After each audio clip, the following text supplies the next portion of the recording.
Hello, hello. Welcome to Behind the Roleplay. This week we have Lamb.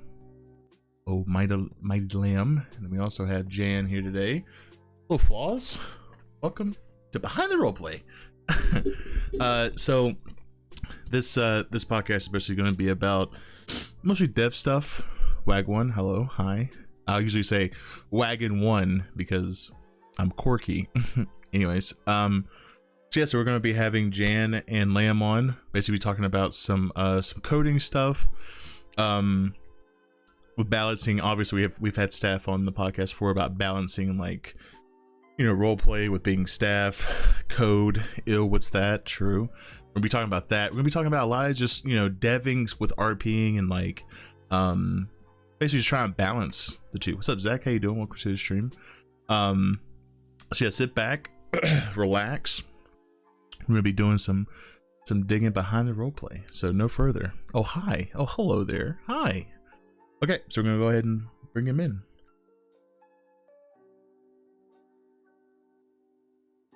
Hello. Hello. Goodbye. So I'll let y'all see y'all's characters when when y'all talk. Lamb, yours especially.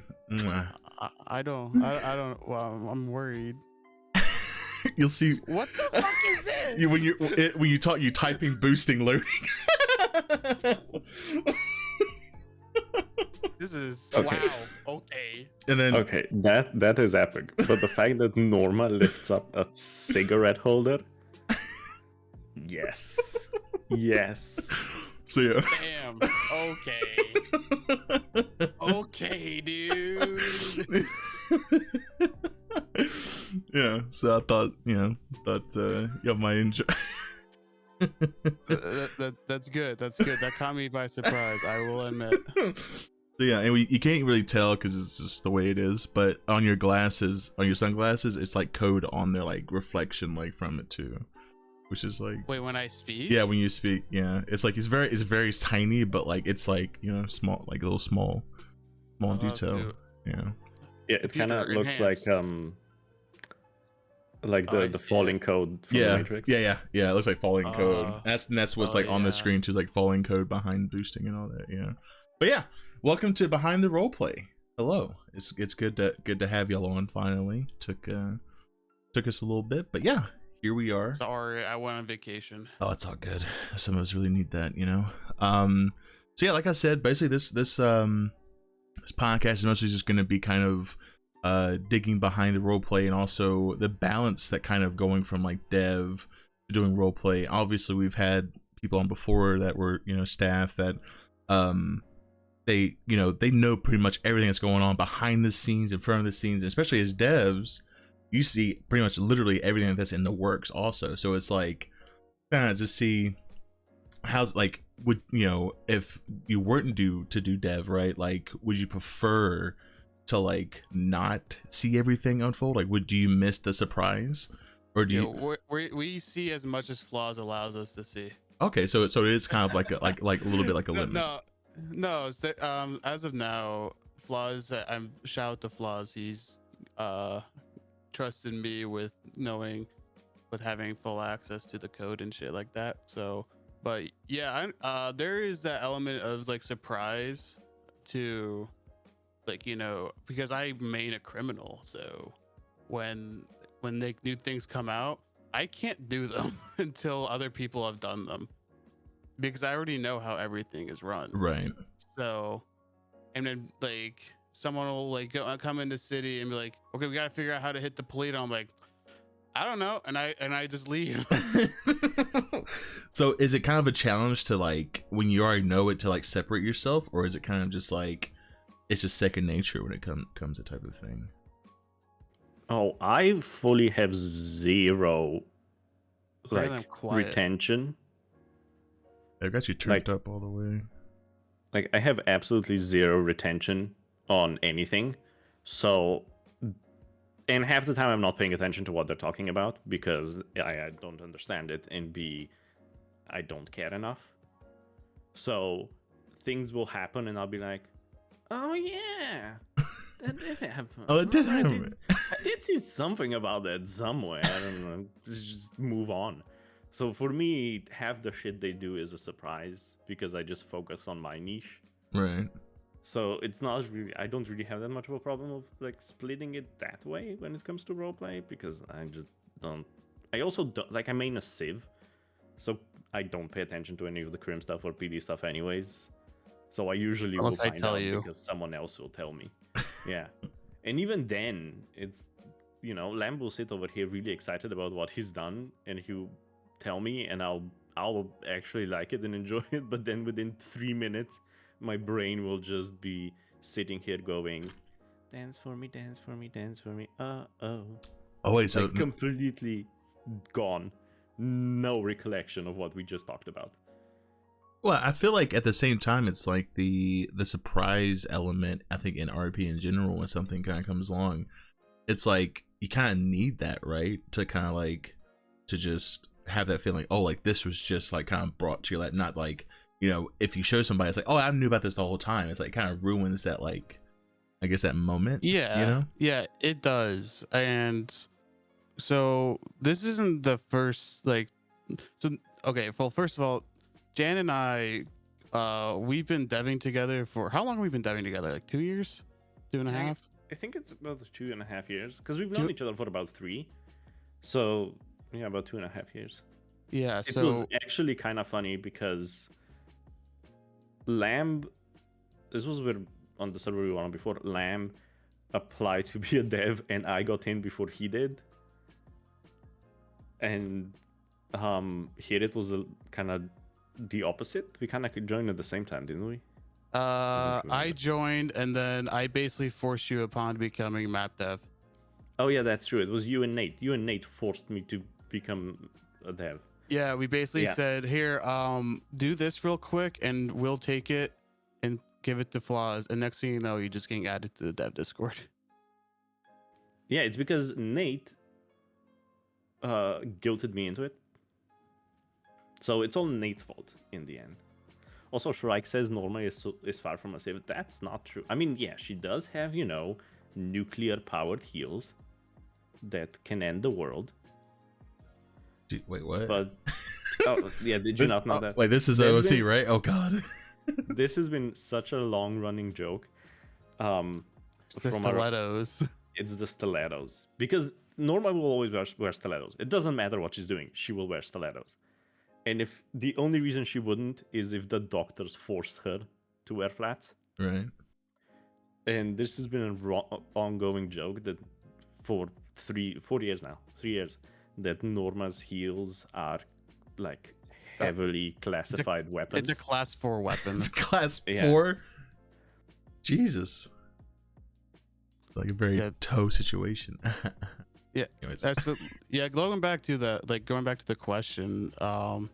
So we've been together for like, you know, devin together for a while. Like Jan would do the mapping stuff and then Jan will message me like, this is done, do whatever you gotta do script wise. And then so that's how we usually bounce back and forth. And then when we get onto the live server, we're just so used to like, you know, having to step back and letting it unfold, like going back to the, you know, boosting because everyone seems to enjoy it. And you're typing and yeah, I'm currently loading in a boosting. I'm getting into the mainframe. No, so I enjoy watching people do it from afar because I've sort of evolved into like a supportive role player on occasions, even with my character as Sean. Like I have a high role in the mafia, but I just sort of step back. I'd like to set people up for things. Right. And then when it comes to deving, that goes the same way. Like I enjoy just doing the scripts, seeing people like react to it and like how they perceive it, adjust when necessary. And then once it gets to a point where like, yeah, everyone seems to has a good grasp on it, then I'm going to start doing it. Like I didn't, like when boosting came out, I didn't boost a car for 2 weeks. Wait, really? Because just like, is it because like everyone was kind of like obviously trying to understand it, and so you wouldn't? No, we just had the councils, you know, just grinding it, so I couldn't do. Oh, okay, gotcha. I'm kidding. No, we I just sort of wanted to watch people, and like I didn't. It's important for me to know like the bugs because it's going to be bugs with everything that come out. Like, you Right. know, I'm not a perfect developer by any means. Floss could attest to that. He yells at me every day. It's He doesn't. fine. It's because I am perfection. Yes. Jan stole my perfection. Oh shit. Okay. All right. Yeah. Um. Yeah. So I I'd like to know the bugs, but it's also good because I know how the script should work. Other people don't. So that other people who don't know anything about the script is perfect when it comes to breaking my shit, and I hate them for it. But I also, you know, it's good because when people break my script, then I can fix it, and then it gets better from there. Oh, because like But you just learn what goes where you go, right? yeah, but it's also funny because everyone seems to break my scripts, and then I get very angry at them for no reason because like, why'd you break my shit? Yeah, he does. But the thing is, he works best under pressure. So it kind of works out. Is that when people break his scripts, he gets incredibly mad, and it puts enough pressure on him, and then he fixes it, and then it's perfect. So it kind of works well that way for him. While when I'm under pressure, I just walk away, and then you don't hear from me for 3 days. When I'm like, I'm not doing anything. I'm taking a vacation. Fuck you. Like I'm the exact opposite, but I think that's why we work well together as well. Because we tend to work together a lot in general. We just like to work together. And hang out for 8 hours a day in a call while we're just doing each doing our own thing. Yeah. And then every now and then we kind of like we'll go and talk to each other, and we'll like jump on each other's test servers to test things and help each other out.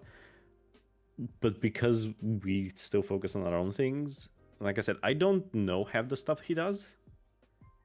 Like I know about it because he tells me in extreme detail.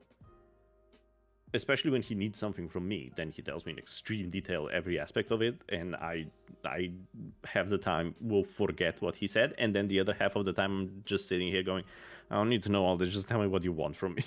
Okay, so it's kind of like you still keep kind of like the surprise element still kind of there, but it's just like what you need to know type stuff, and then you kind of just push the rest of it kind of like to the side. Yeah, I think the difference also with me is because I do mapping stuff. It's a little bit easier for me to work it into my roleplay. Like we did with the new community building, the new creative hub area. Love it. You know, it's a bit easier for me to work that into the roleplay. Yeah. Than it is necessarily for Lamb with like especially crime scripts. You can't really just have him have all the knowledge of it. Right. FSM's on top already, but goddamn, that'll be ridiculous. But I can kind of work that in, right? I can kind of work with Norma having knowledge. Especially now because you know we talked with the council a little bit, so we're probably gonna get Norma on the state committee or on the business committee, so it will be a little bit easier as well. Have you thought about having Norma like as like, I mean, like I don't know if you have already, but like have Norma like known as construction, like have it to like a branch so of it? this is what we were talking about. Is like Norma becomes a business committee member, but is the official interior designer of the committee. Okay. So it'll work that way. Plus, I will just tell people I need to go bulldoze things. I made a they whole can character. interpret that however they want. I made a whole character when it comes to testing things, like the casinos script and the mecha scrapyard.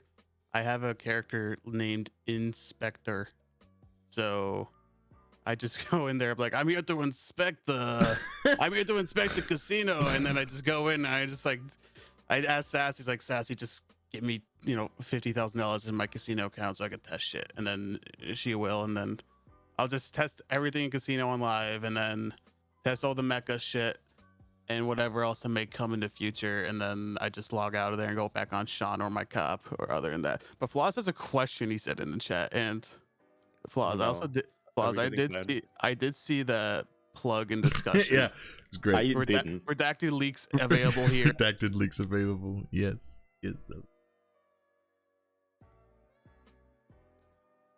That's the leak. That's it. Just redacted. There's nothing to it.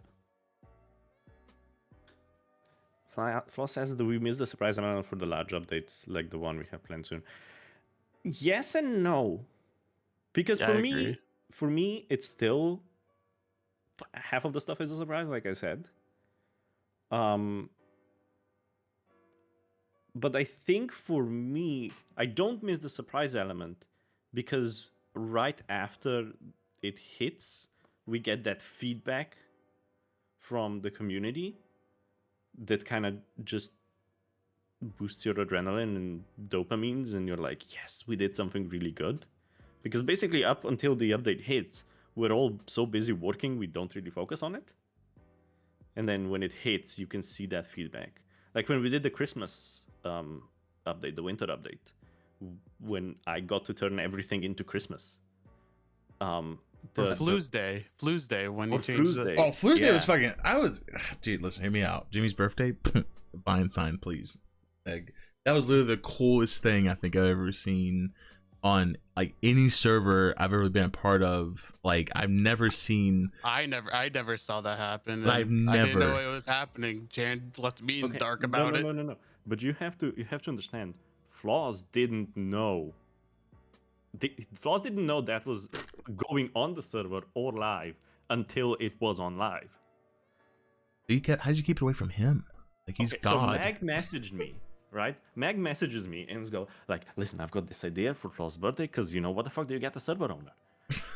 But I had the idea. Can we change the Vinewood sign to say "Happy Birthday, Flaws"? And I was like, no, because it's way too long, and I'm not making additional scaffolding for it, and it would look weird, right? Because it's so long. So it's like, okay, what if we just change it to Flu's Day? He was like, okay, yeah, that works. So I did it, and then I hid it inside a different map update. Is that where redacted comes from? I still don't know what that even means. Redacted is redacted. Redacted. That's it. Oh, okay, yeah, sure. Okay, yeah, I know. What that mean? Yeah, like taken out, or does it mean like? It just means information you're not privy to. But it's kind of like top secret. Have you ever seen that's what that any means. Sort of, okay. Have you ever seen any sort of file from the Cold War? They just redact all the information from it. Oh, that's what that. Okay, I thought redact meant like delete, and I was like, you just deleted information to delete information. Yeah, we're actually deleting the server. Goodbye, guys. Yeah, this is the last podcast. Have a good one. But it was fun. I'm clicking my heels and we're going boom. Well, so that's what thing is. I never understood it. All I saw was redacted and then redact. I'm like, so wait, did they delete information and then delete information again? Like, I never. But that makes more sense now. So it's like kind of like a. Well, so the reason is that it kind of has a half reason now. It's become a meme. Yes. Absolutely. But it was also because the GitHub changelog is public and everyone can see it. When we're planning really big updates and really big changes, putting an actual name to it or an actual description of what it is kind of ruins the surprise for everyone and doesn't encourage continued roleplay. Because if you know that something big is happening or something big is changing, you're like, well, I'll just wait until that happens. So then it just became a meme because that started happening. I have no part in Redacted. I don't know what Redacted is, and I'm on the dev team. I just see I know what it is, but I'm not saying. I am for the right price. I'm not doing anything for this update, basically, because I've just started pushing things as we go along. So, is there an update coming? I don't know. Okay. Is there? I don't know. Listen, you just said update, and I was like, oh, so there's one coming? Okay. Listen. Flaws said in chat, so it isn't our fault for spoiling anything, okay? Oh, it actually, yeah, for the one we have planned soon. Okay, true. Yeah. Yeah. Just, I don't think either of us really have anything going on with Redacted too much, do we? I got some going on, but I haven't started. I'm waiting for something else to be finished up, then I can, work on Redacted. But boosting when? Boosting is active. I went on a plane and left you. Well, sorry, I went to Colorado and I experimented with some herbology, you know. Oh Jesus. And I got high, then I got high, and then I got high. Yeah. I was chilling with Dab, okay? Just kidding, we didn't hang out. Felt bad though. Geek, okay, dude. So I kind of want to go kind of like a different direction, I guess. With Lamb, you just kind of started playing cop, right? And you Yes. said you do main Crim. How was that kind of transition? Like, obviously, like comp RP and all that, but like with actually being in situations with like not being the other side of that, how was that transition like going from cop to Crim? So I think it goes like, all over the place. So like being because I've been a Crim.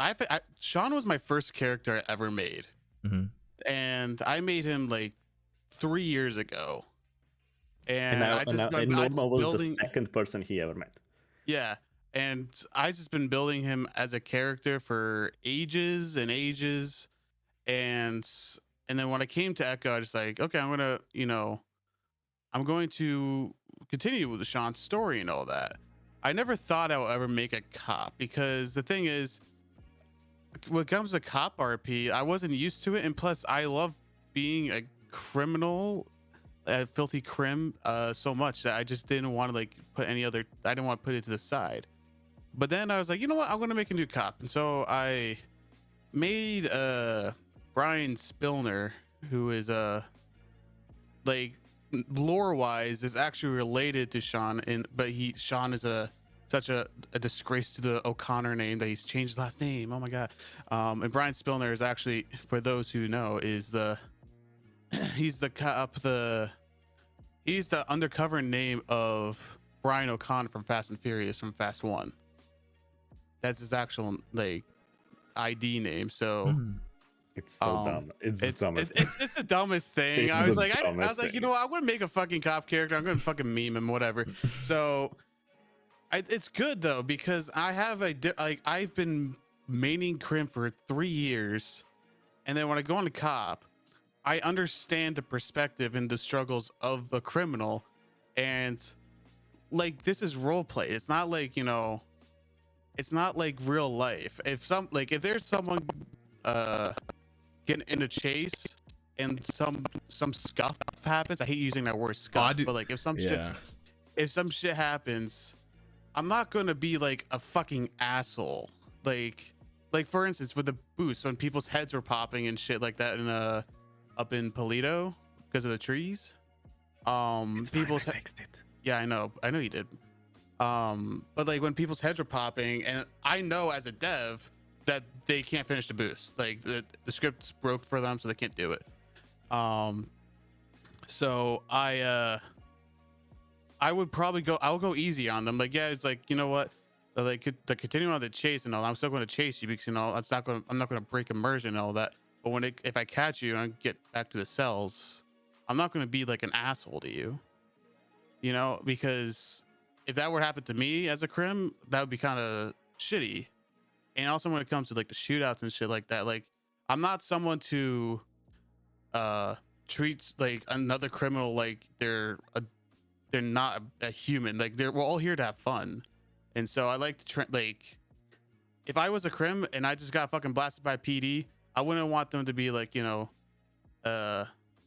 like being like a scumlord to me. I'm gonna be fucking treat them like a human being and shit like that. So I understand like how cops should act towards a criminal, because I've been on the receiving end on the crim side, Right. And so I'd like to bring that to both sides. And going back to like what I said, when it comes to some shit on the server that happens on my cop, because since I'm also a dev, when I see someone rob a bank and then all of a sudden people are trying to rob another bank, I try to like let them know, like it's weird because people like to camp in the back of the banks. It's so annoying, man. That's a thing. Yeah, they do. I have an update for that for you little scumlords. Soon TM. Like camp in that back, so like like the door closes, or yeah, no, they're in the back just waiting for the laptop, and they'll be like, oh, just come, like leave and come back. And I'm like, no, I'm not leaving. I'm not leaving the hostage with the criminals,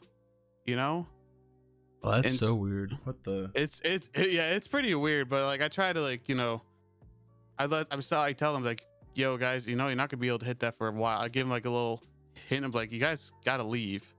I'm not gonna be like an asshole to them because I have that crim like history. Like where, like their side, but you also know that you have to like keep it. Obviously, as your cop character. I gotta, Well, yeah, it gives you stay perspective, immersed. right? I gotta stay immersed. Yeah. Immersed. It kind of gives you perspective. Like even just being a dev gives you perspective on things. Yeah.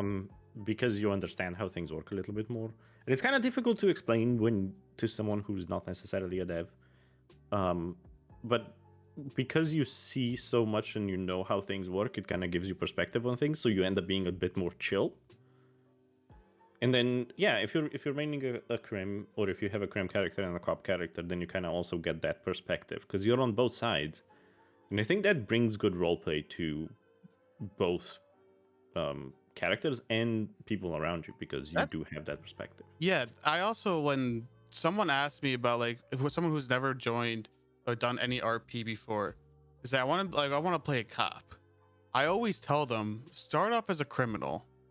This way you get the perspective of a criminal, and then when you want to be a cop, you could be a better one, not just in character, but you could be one OC. Because if you can't like understand a side of a criminal and you only play a cop, you're never going to understand like someone's side if you never experience what they experience.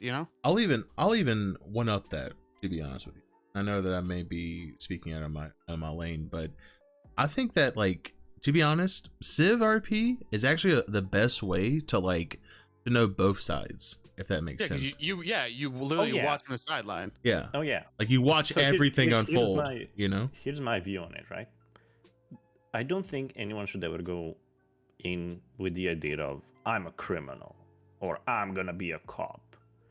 Go in with the idea of you're a person fresh. So you would probably start trying to establish yourself as a more of a civ. And then whichever then you decide to take it from that point is whatever. But you if you start off as a civ, you kind of learn how the economy works. You kind of learn how things work, how they cost. You don't get caught in a weird situation where there's a mechanic that you didn't know about, and now suddenly, you're getting shot down.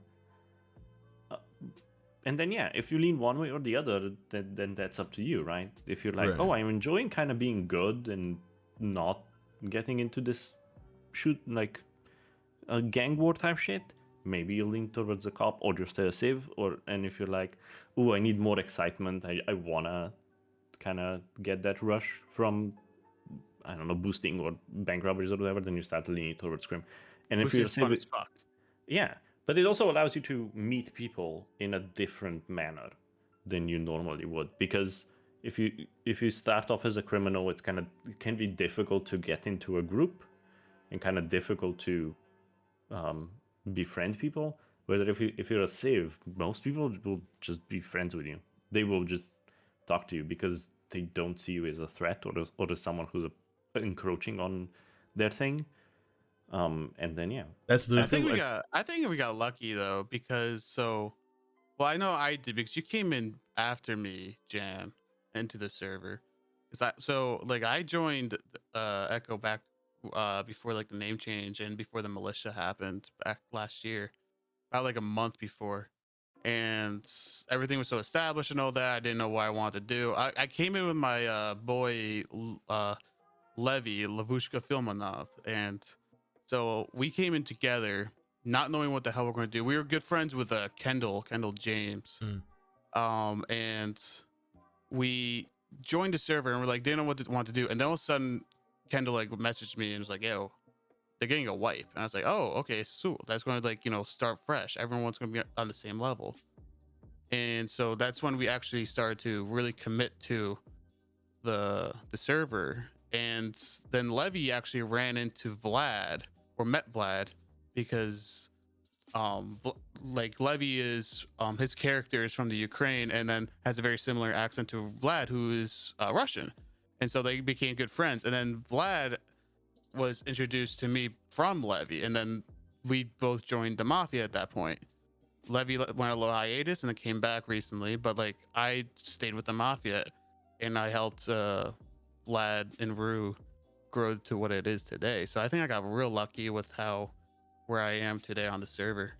Okay, but see, the funny thing is, with that story, Levy is also the person who introduced Norma back into Sean's life. Yeah. Wow. Because Sean watched Norma get shot down by a sniper. Jesus. Fucking Merryweather. Fucking Merryweather. Fucking Merryweather. And I had a character on Echo. Her name's Nana. Nana. She's fantastic. She's She my will crim. She will rob stores. She's my crim, but she's like a petty crim. Like I don't do banks on her. Okay, well, we did one bank, didn't go well. Did not go well. But like I don't really do banks on her. I don't like engage in heavy crime, but every now and then I might just go and smash some parking meters or something. But I wanted to bring Norma back because Norma she's the love of my life. I will just say it. She's the love of my life. She's the only woman I will ever love. And I wanted to bring her back, so I kind of worked it in with Levy, where he kind of ended up finding her and then bringing her down, and then he got Sean to wake up and coming down, and it was a really emotional moment for all of us. So she kind of got introduced that way, and then Yeah, I saw you get shot. Of course, it's emotional. Yeah, and then Sean introduced her to I'm Nate. sorry, the way and you said that, I was like, I saw you get shot. Of course it's emotional. He was so mad at me. He was so mad at me. I was pissed. He was so angry. It was ridiculous. But yeah, then she got introduced to Nate through Sean because he worked at CNC, and then kind of met people through there, and now she's got her own path. She's, traversing while still being obviously friends with Sean, but also kind of, we've always been that way. We've always been good friends, and Sean and Norma have always been good friends, but they kind of have their own lives, Own world, yeah. So yeah, they'll intersect they'll intersect and they're friends and they'll talk and they're really happy to see each other. But then, Norma does Norma things and Sean does Sean things. Sean will burn down the city if anyone hurts Norma. We've done that That before. is We've not done a that lie. before. We've That done it is before. Yeah, we've done it. It's one of those things. It's like Sean knows that if Norma calls and goes, Sean, I need you. That boy will be there so fast. I would drop. I will if I'm in a gang war. I'm like, Drop sorry guys, anything. gotta go. Norma called. She wants me to kill someone, Oh Jesus. and she's done that. Yeah. She's done that. So Sean has actually cut someone's arm off and throw them Yeah. while they were on fire off a dam. Yeah, cut someone's arm off, set him on fire, and threw him off a dam. Jesus Christ. Sean's sinister. People don't know that about him. Damn. He He is. dresses He's nice, very- but when it comes to the things that happen behind the scenes, when it comes to conflict, there's a reason why Vlad gave me the role I do in the Mafia. He's like, oh, go ahead and we gotta go kidnap someone and get answers, and I say less, and then I've watched Skinny Craig or Crispy Bacon or Window, whatever you want, name. I've watched the streams where you're torturing someone or whatever the case may be, and it's like, damn. That's the type of RP I really like, is when it's like, your old squad or mafia or whatever the case may be, where it's all together, all in one person, and it's just it's so it's wild, bro. It's crazy. I think both of our characters kind of live by the same philosophy, which is, I don't give a shit what you do, but don't hurt me, the people I love, or my business. And that kind of drives, I feel, both of them to a degree. Sean maybe a little bit, his business also involves harm, but it's kind of, I think it's a philosophy they both live by, and they will do anything for each other and the people they care about. But it's not necessarily, it drives them. They want their own peace in the world, and they care about the people around them. And then, that drives a lot of decisions. And it's kind of often how I think of in a situation. I always go back to that mantra. Does it hurt me? Does it hurt people I love, or does it hurt my business? And if you hurt either of those, Norma will get down and dirty with you. Jesus. I love how Flaw says that we scare him. You scare me. I'm scared too. Plus, can you No, hold my hand, no. please? I'm scared. It's okay. It's okay. This is all OC. Don't worry. OC, yeah, it's all OC, right, guys? Right. Yeah, it's OC. Right? Yeah. Fuck. No. My God.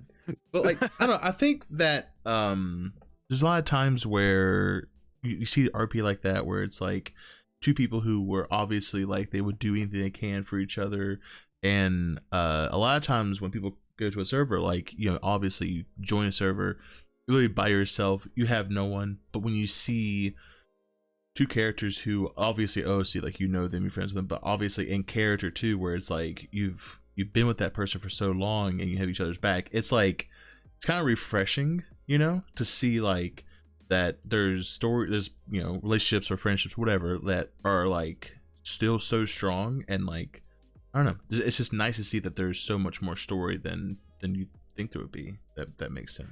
Oh, Norma's the only woman that'll tell me what to do. my favorite thing is like my and Lamb's friendship, or real life friendship. Oh my God, What the fuck? Dog. What the fuck is wrong with you? That's L'Oreal or Joe. Yeah. What the fuck? I know. SMG drama. OMG drama. Oh my God. Drama. So much drama. What are we going to do? Thank you, Joe. What the fuck? She knows. Thank you so much. What the fuck? But yeah, no. That, like, our as I was saying, our friendship grew up through roleplay. We didn't know each other before at all. No, you ran PDM and Levy introduced me to you. Yeah, and then our friendship grew from there because we used to be around at the same time, and we used to hang out and kind of grew from there, and then we started talking a bit more, and we became good friends. Yeah, and the funny thing, it was like a small server, so it was a small server, and so we literally would sit in like the old MLO for PDM, like what it used to be for, like before. Yeah, like the default one.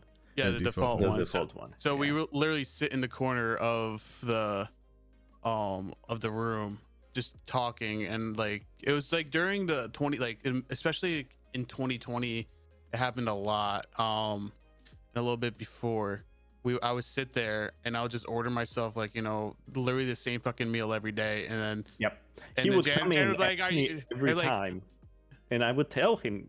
He would ask me what he should get for lunch, and I would tell him the same thing every time. Big ZU black and chicken. Big ZU black and chicken. That's what it was. Yeah, always. And then we would just hang out and chat, and that's kind of how it was. But even if it was like 15 minutes in the day, it was a chill space. And then Norma opened a diner in Bolido, and then we would just do it there. It's always been, I feel like Norma's always been a safe space for a lot of people, because she doesn't tell anyone shit. Yeah. And they also don't take shit either. Yeah. And I don't remember anything. My brain, nothing, retains no information.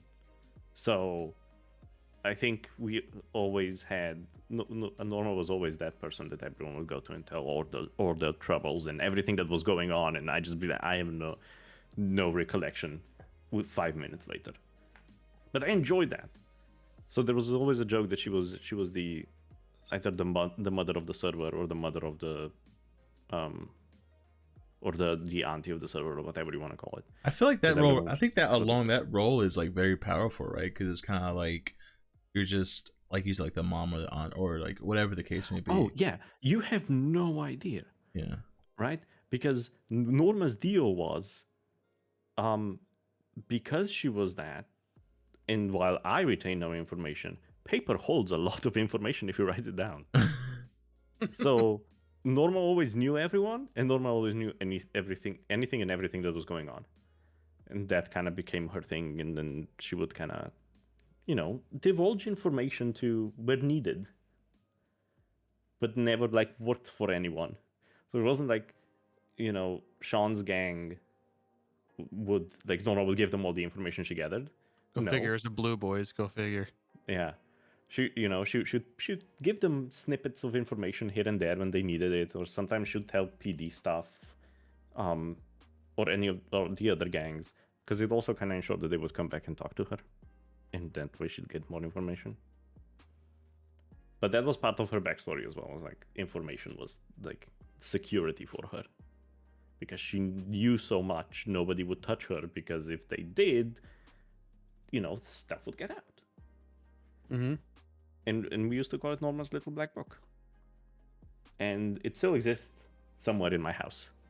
It's an actual physical little Moleskine notebook. Like black book and everything. Yeah. It's not Death Note, I promise. Actually, it might be. I haven't confirmed it yet. What the fuck? It's not Death Jesus. Note. Oh my god. It's literally Death Note. Oh god. We got a question. When is Norma gonna make music? Like, when is Norma gonna make music? I don't know. I had this weird thought the other day that I forgot to tell you about. Because I was sitting there after it was after we had one of the conversations about that new creative space. Yeah. And I was just sitting here, like chilling, and a Jimmy song came on, and I don't remember which one it was, but I just went, Norma should release a diva power ballad version of this. There's shit. Wait, what song was it? I don't remember. If it was two dick shit. No, I don't know. I don't know how. Or two titty shit. It was. I think it was Down Bad. Oh, Down Bad. Yeah. Down Bad. I think it was Down Bad. That's a banger. Yeah. Me and Will, or AK Carter, working on a song called Bricked Up, and it's kind of like Down Bad, but it's also like She's a Little Freaky, but it's kind of like a mix of both of them. But yeah, I'm excited to see how that comes out. But yeah, I'll be down for a Norma EP, or just like a song by Norma just going off. Yeah, I don't think Norma would ever do a rap song. Mostly because I don't like rap. I can't see you doing that, no. No, the only rap song she will ever do is when I'm in the mood and I will quote that RuPaul song. Because there's a RuPaul song where he kind of raps and he's like, guess who's back in the house? Heels click clacking about. Fine, fresh, feminine style to 11. I'm divine, so heavenly. Gentlemen sweating, dance across the board, no doubt. Pussy like, wow. I've never heard of that. It's so good. But that's the only bit, and I don't particularly like rap music, and I think I told you this before. Yeah. It's just not my thing. So Norma wouldn't do it because it's not my thing, so I wouldn't enjoy doing it. But yeah, she'll do a power ballad. I'll do a power ballad. It's something that I've thought about before. Is like, could we do a cover of something where Norma does a cover of something, but it's just, nothing ever came up, and I never bothered looking into anyone's lyrics. And then it's also finding someone that can do the music for it. I can't do that. I'm good with computers. I can't do that shit. So good luck. Neither can I. Sure, I was in musical theater for years. I can't write music. I can't read notes. So yeah, figured something out. Yeah, I mean, I'm sure enough. Like the best way to make music. I've told people this too. Is the best way to make music is when you're not even thinking about it, and you're just kind of like in your own little head, just doing whatever. And then when you're just kind of going along with it, and something sticks, you're like, oh wait, that's really good something. Because sometimes for me, it's like I'll just play the beat or whatever, and I'll just kind of do my own thing, and then I'll write 3 sentences down, and then a month after, a few weeks after, it's not make a song in one day. Sometimes we've done that. I think for Down Bad it was a day, and then Sheila Freaky took me 2 months or something like that. It depends on the song, and also how you feel with it. Sometimes a song you have a good feeling with it, and it just connects. I do have a story about that, and Lam knows about this because I sent it to him. So I have to give a little bit of backstory. Norma on the old server was with a guy named Damien. He's played by a guy named Fuzzy Wee Peach, who I'm kind of sort of dating right now. So it kind of developed from that. Norma and Damien got together, and then me and the player kind of got together. It was funny, but his character died, and it made Norma really depressed. It made me really sad. I genuinely cried heavily. That was the story of me cutting off the arm. Yeah, it all ties back in. but like I was crying heavily, and I was lying in my bed about a month ago, in the middle of the night. I couldn't sleep because my brain was doing weird shit, and this stupid sentence popped into my head, and it because we buried him. It was like midwinter. There was snow out. It was really sad. I have it on video, but the sentence came into my mind, and it was just called. It just went over and over. It was like, I buried you in midwinter, and it just kept going over and over and over in my head. And I ended up writing a full song out of it. Yeah. And then I'm crying. Like I'm there in bed typing this on my phone, barely able to see my phone. I got the message saying crying. I'm in tears with the Yeah. picture of the lyrics. Yeah, and then I sent him the lyrics, and they're actually decent. I think they're decent. But like, it was just that. It was just that inspiration, like the spark of inspiration that came through. But it's I always I feel like when coming up with lyrics, I'm always better if I have a song or like a melody going on. Then I can write to that. But I can never write lyrics and then do a melody for it because it will never work. Oh, it's two I'll different never get it. things. Like you make it sound good, Yeah. right? But when it comes to melody, it's like, okay, but how can this like, go smoothly, I'm scrolling up through our messages now because I want to find this fucking lyric. I will never find it. No, that was a while ago, and we messaged each other I every fucking know. day. Yeah, we talked so much. It's so dumb. We talk a lot. Even stupid, like just stupid shit. But we talk a lot. Question though is, when's FSM gonna release a whole like mixtape though? A mixtape. Nobody in FSM can sing for That's shit. now Vlad can rap. All right, Yeah, doubt. Where's my doubt button? he can rap. He showed me his fucking. He can rap. He can spit. He can hawk a loogie. Well, Lamb can also do a little bit. Well, Rue can. Rue can. I'm saying, Yeah, that's what I'm saying. Root FSM is a guys. group, like a little, like they call You it like can't- a watchtower or some shit. You cannot get anything. Yeah, we have the whole plaza. And we're getting more updates to it hopefully in the future.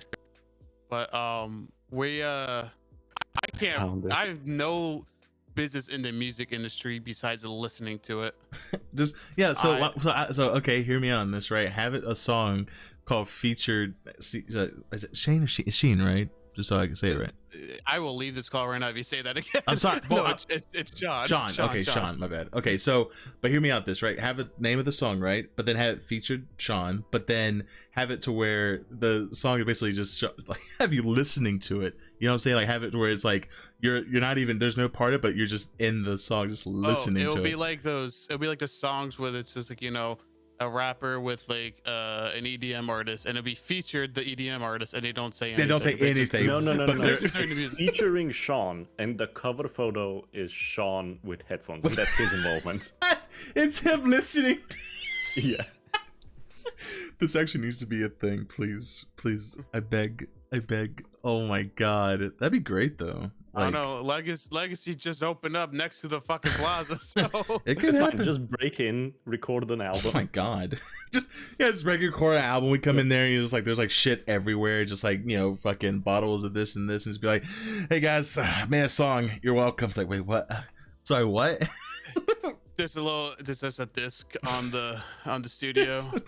it's a Okay, so And ages ago, it's just Sean. It's just a I video had of this Sean. idea just ages dancing. ago, because around Christmas, I was thinking about Norma doing music, because I sat at PDM not PDM, and CNC one afternoon around Christmas, just singing Christmas songs to my employees.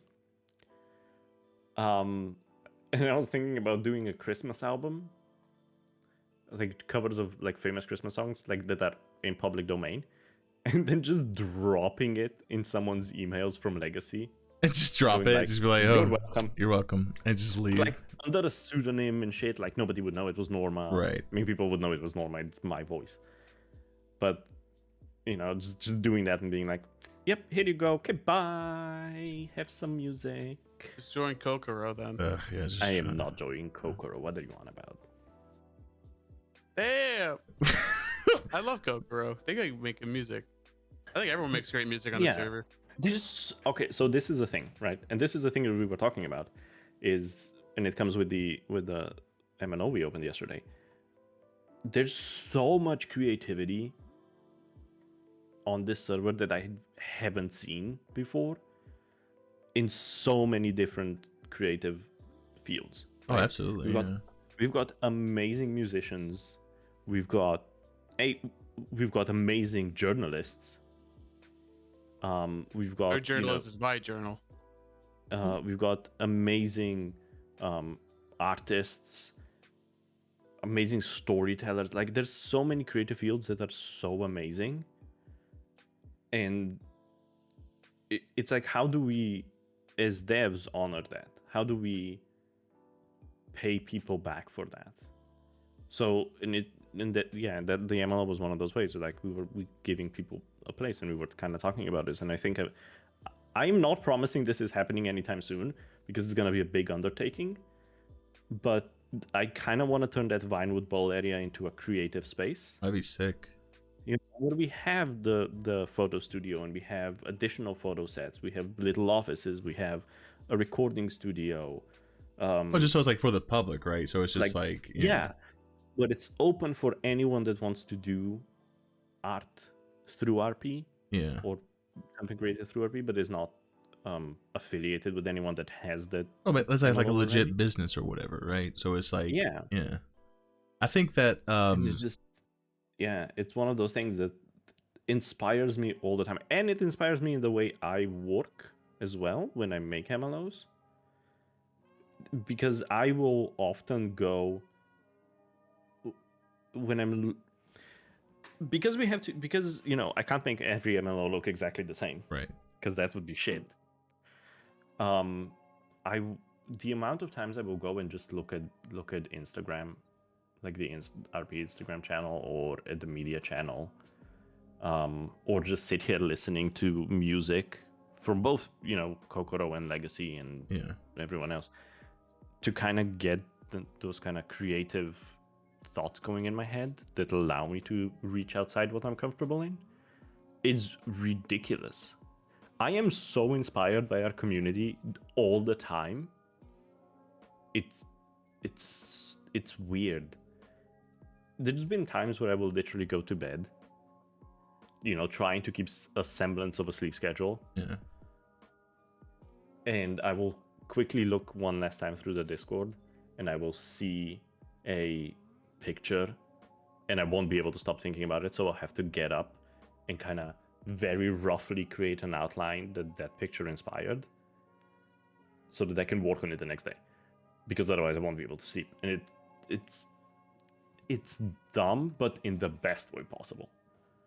Well, I will say that, and I'm not even like trying to overdo it or whatever, but that little photo shoot place, not even kidding, has opened up tremendous amount of RP on photographers. I'm not gonna lie to you. Like, it's we call like our little hub, a little area where we all just kind of like, we talk, we meet up there. Like, it's just like a spot where we can just hang out, and just like, if we do like a photo shoot, obviously we can like, get each other's opinion, stuff like that. So I will say, ever since you've opened it, it's been like so much just RP, and just, I don't know, it's been nice just having that. You can see that like we're all in this kind of togetherness, I guess you can say, and it's just been kind of nice to kind of have that. And then you can work off each other and off each other's creativity, and that's kind of what I wanted to do with it. Like I saw it.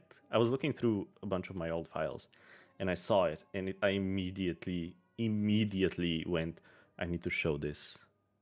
I need to show this to Jimmy. Mm-hmm. I need to show it to him. And I love how I went into the studio for the first time, and I ran into you with MP5 on my back. kind of look sketchy, but I was looking for Norma. It always looked like, it's just and that's what you said. I'm looking for Norma. Move! Where is she? Like, where is she? Where's Norma? I'm like, she's over there. She's over there. I want that creative hub. And I think another MLO that does that really well, that can spark really good creativity, is Bite Me. like the Bite Me MLO, I feel is also one of those that Oh really yeah. sparks that kind of creativity. Um, You did good with the Louis. yeah. Louis, Oh, Louis is. Oh my god. Louis, but in a different way, I feel. Because Louis would be great for someone who really likes to sit down and watch people, and then create out of that. Because it is, it's It's a that restaurant. place. It's a Yeah. restaurant. Well, at the same time, it kind Um, of gives that mafia feel, right? So it's just like you have like a meeting upstairs or some shit like that. Or oh, I don't know. you think it has a mafia feel? Shh, be quiet. My favorite is Norma just walking in and seeing whichever employee and going, unlock the upstairs.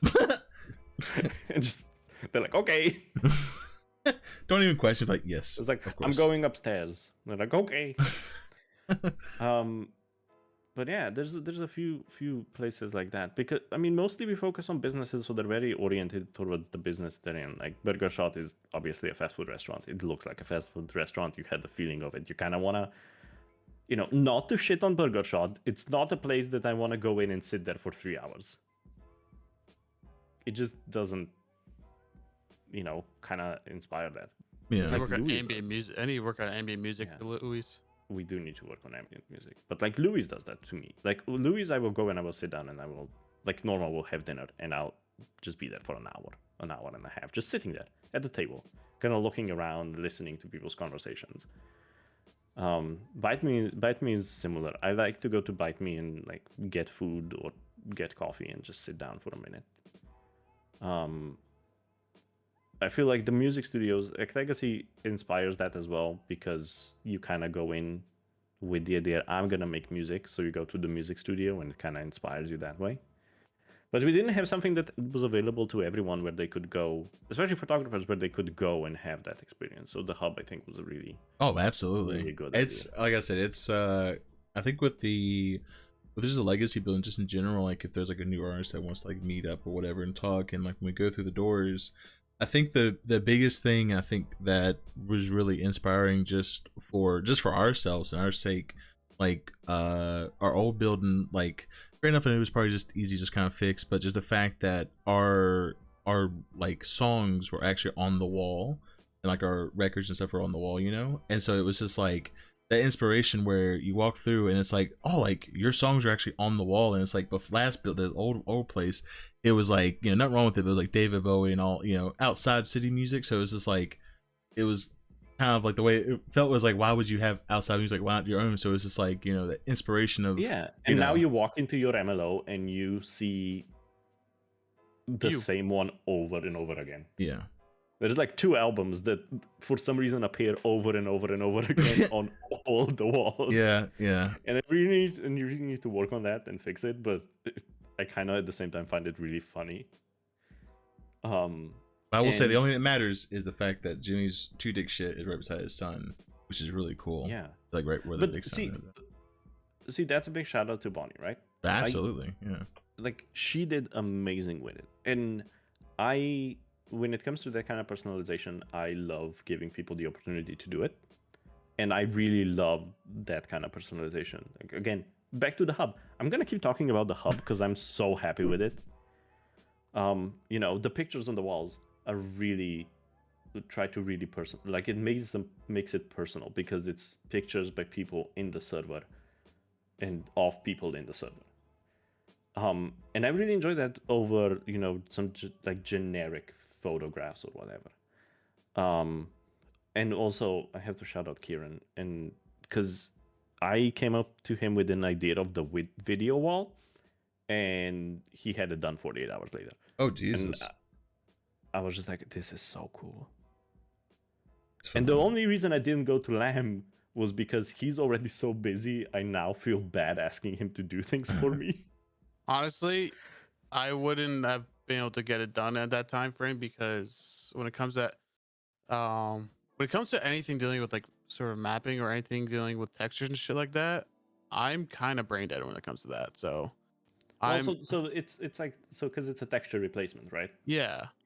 And yeah, I messaged Kieran and he was just like, yeah, I can get this done. And he got it done, and he made a really easy way for me to add to it or remove from it. So really, really happy with it. And I got him working on another one for a different place, and I'm not telling you what it is. Well, I don't know. I'm just very thankful that devs in the servers in general have been just a lot, like, just really helpful, and I'm very thankful for all that you've done for just you know, for me to be able to RP here. Last server I was part of, like, with music stuff, and that is before I even got to want to do like RP, but like the last place I was in, like the devs would basically dangle like a studio, right? And they've like, if you do like 2 more albums on well, my past record labels like Swamp Baby, it would dangle in our eyes like, if you do 2 more albums, we'll start talking about construction and getting you your own building. And it left us very burnt out, and a lot of us like left, and I also left the circus. I was like, I can't handle that. Just being like, just do 2 more songs or 2 more albums, and then we'll start talking about it, you know. And so Yeah, like, Well- I understand the whole, you know, work for the RP, because, you know, I hate going back to it, but, you know, FSM worked for everything that we absolutely, got. yeah. And so I understand that, but like, you also kind of want to do what you can to help enhance it, and like giving people like the tools necessary to keep it as in character as possible is important, because you don't, like, I try to keep everything like icy as possible. And like, you say you're coming from a server that like try to basically say, do as much as you can at OOC and then we'll give it to you in C. Like, that's kind of like, you know, kind of slimy if you ask me. It was, I don't well, I will say we were already like 2 albums in. We already had like 50 songs out, and it was just like we already did all that work in character, and then it was just like, whenever we would mention that like building or whatever, he's like, all right, if you do this a couple more times, then all right, we'll consider it. I'm like, I can't do this anymore. Yeah, you know? yeah, like we like this is the last time I'm going to mention, but like the old server like we used to be on, like, if we wanted to like have, if we had an idea for something that could potentially enhance something like roleplay, it either got ignored or it took about like 3 months for it to get like denied. Oh Jesus. And yeah, it was like, that was the team that we were the kind of part of, and then so like, I think Jan left first, and then I followed suit. Yeah, I left first. It just, we became part of that dev team, and there are some amazing people on that server. There's still some amazing people on the server that I'm still good friends with, but it just, the environment that was created just didn't work with us. Right. It just didn't work for us, and I wasn't comfortable doing it. And yeah, so we kind of both ended up leaving, but it's different here. And I'm not just saying that because, you know, to say it, but it's different because I could literally message Flaws like, I have an idea, and he can either give me a quick It's yes that. or no answer, and it's like, if it's it's quick a responses. no, if it's a no, then he'll give me a reason why, Yeah. and then like it makes sense, you know, why we will be able to do something like that. But it's that kind of thing. It's quick. It's really a really responsive team, so you do get answers back relatively quickly. It's a team that works together, and there's something that Lamb is also learning now, to work with other people, and so am I, because I am also very protective of my work. And it's always a nothing is immediately disregarded. Right. It allows us the freedom to do things we want to do. You know, with the hub, I messaged Flaws and was like, I've got this idea for the studio, and I want to put it in. And I just like wrote him quick 3 sentences going, got this idea, there's a studio, it's here, I think it would really help with this. And he was just like, okay, sounds good to me, and just let me do it. And that's something that was missing when we were before. It's trust within the devs that like we were missing before, and I think that's a huge part, like, because I have some great ideas coming in for, like, you know, when it comes to Crim side. Sorry Jimmy, I don't work on Civ stuff. What the fuck, man? I'm kidding. No, no, so like, I have a lot of creative things, like I have like ideas for Crim stuff. The reason why nothing has really been pushed recently is because redacted. I Like, fucking hate wanna- that so much. I'm sorry. like because I want to, like, you know, I don't want to get like too ahead of everything, and like, you know, I don't want things to overlap. I want to Right. wait until like where everyone's on the same page and shit like that. So, but like I have so many ideas, and like it's nice being in a place where I could express the ideas, and then I'm basically like given like, yeah, go ahead. Like I have full faith in you. You could go ahead and do that, and then like we'll go over everything before, like, you know, we do the final push. You know. But And I also love that there is still an expectation for you to be able to explain why something works the way it works, to explain why you're doing it that way, and there's input. So it's not just us going, this is how it is, and this is how it's gonna be. There's a wide team that does it, and it's not just the dev team, and it's not just flaws either. It's, you know, the entire staff team does have an input on things.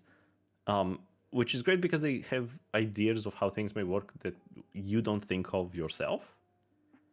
And it works great. It just, yeah. I mean, things. just think of it this way: Flaws had no idea what boosting was until I introduced him to him. Wait, really? Yeah. Oh yeah. No. Yeah. No, there I was like, okay, I will work on car boosting, and he's like, Yeah. what the hell is that? Oh yeah. No. There was a thing the other day in one of our chats where someone didn't know what boosting was, and was like, it's been here for 3 months. How? What? Well, I guess Yeah, I guess just it's more of kinda- like I guess if they just don't. I guess if it's like not you see like not noticeable. It's not I something guess? that's a part of their RP, right? Yeah. So they did never really looked into it. But because we're allowed to work on our own things and nobody is expected, I feel like there's never any hard, you can only work on this and this is the only thing you'll do type thing. Right. We've kind of all found our spaces and our genres where we work best. Because I can't code for shit. Like no. I'm Jan's coder. Yeah. Like if he writes me the code and then I need to modify it, that's fine. That I can do. Writing code from scratch? No. I don't know shit. But Not that bad. I can model things and I can make maps and make MLOs. And I'm also I just can't do that. I can't do Yeah. that. That's why we go so well together. but that's why it's important to have, you know, a different variety of people on dev teams. Is yeah, I kind of stick to my lane. I'll give in ideas or give suggestions, but nobody expects me to actually be able to code anything. And that's the lovely part of it. We all know what we're all capable of, so it goes to, you know, we help each other out where we can. And on my case, like I work a lot with businesses right now because, you know, businesses were relatively, a lot of them have been waiting a while. Right. What? What? No. Crazy. But I need to work on your business, Norma. yeah, you do. My side is done. Moments. I'm scared. I mean, moments has what they need. You'll live. That's been my mantra half the time. It's like they've got what they need. They'll live. Sure. They can wait now a little bit because I need to focus on other things. You're just like that. You're just like that cool parent is like, here's a little. Rather you do it in the house than somewhere else. True. Okay, see, but that's also another one of those philosophies for me. Yeah, I'm happy to help you and I'm happy to give you the tools, but I'm not giving you all the tools at the same time because I know how it is to be, you know, someone who plays games a lot and someone who role plays a lot, and I know that sometimes you just move on. Like not even intentionally move on, but you just, you know, move on, and so we don't want to give you give it all a in. And it's huge like, amount yeah. of, you know, investment unless we're sure that you're sticking around. And it's the same with MLOs and the same with coding. That's why, you know, sometimes businesses get things denied or being told it's gonna come in later because we want to ensure that you're still gonna be there. Because we've also, you know, kind of seen that businesses, like, they can really rise and be really popular and really good, and then suddenly people just disappear. Yeah, that's like even when it comes to like Louis, and I have a big part in Louis in character. And when Louis first opened, they're like, "Oh, let's get custom clothing." It's like, hold up. We just opened. Yeah. No, we're waiting at least 2 months. Okay.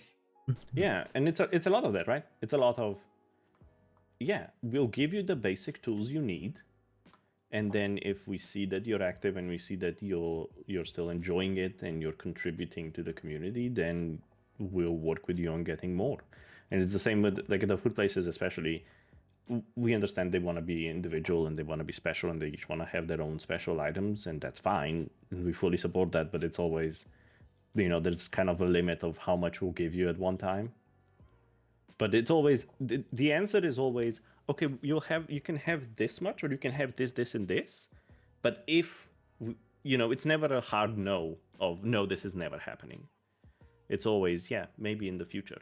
Like in the future, if you meet kind of these criteria of mostly activity, then yeah, here you go. If you're a business owner, you don't even have to be personally active in the business, but as long as your business is running, yeah, we're perfectly fine with doing things. So, and with new businesses, I try to work with everyone as much as possible, and we try to work with everyone to make it as unique and as personalized to them as we can. Right. Sometimes not possible, which is really sad. And to anyone listening, opening a business, please don't buy any maps before you're approved and I get to talk to you. Please, for the love of God. You don't want you spending $50 on a map for it to be absolute dog water and then getting denied. Or a map that we can't do anything with. Yeah, especially like the good maps are like made by Gabs, and they're all locked now. So like the tuner shop, which is also sideways, MRPD, the prison, CNC. Although CNC, we're lucky we have an unlocked version. But there's a bunch of places which are, now that, and it's understandable, they don't want people messing with their stuff and reselling their stuff. But it can be annoying when we're trying to personalize it to if it's more in character. Yeah. Which I feel bad for like Auto Exotic, because they just want like the lighting in there's not the greatest. They just want better lighting, and I want better lighting. We can't do anything so much. And we just can't. I can't touch the lighting in that building, and it makes me so angry. And I understand their frustration with it. And I understand everyone's frustration, especially. And I've had this talk with the business committee lately. Was don't deny anyone because you think that their location is in a too populated area, but let them know that we will have to talk about potentially alternatives or alternative areas. We're now getting to a point where we have so many maps and so many things happening that we kind of have to be very picky, and very specific areas are still kind of open where we can do things. So to anyone that's opening a business or thinking of opening a business, or just kind of keep that in mind, that there is a chance that I will go, yeah, no, but there's still a couple options. Yeah. How about this? Well, see, that's and also remember, for MLOs specifically, I have a huge backlog of stuff. So half the time, there's a high likelihood we won't have to buy anything because I have it. Right. So yeah, just kind of keeping in mind. And when you're putting a business proposal, you don't need to put in an MLO or a business location or a specific thing. It's all something that can be figured out afterwards. And we would love to work with you on it, or I would love to work with you with everyone on it. I just really enjoy it. So yeah, well, it's just that. I just think, remember that we try to make sure that everyone, no matter how high end or low end their computer is, that we try to give them at least a baseline experience that's the same for everyone. Mm-hmm. So some things are just not possible.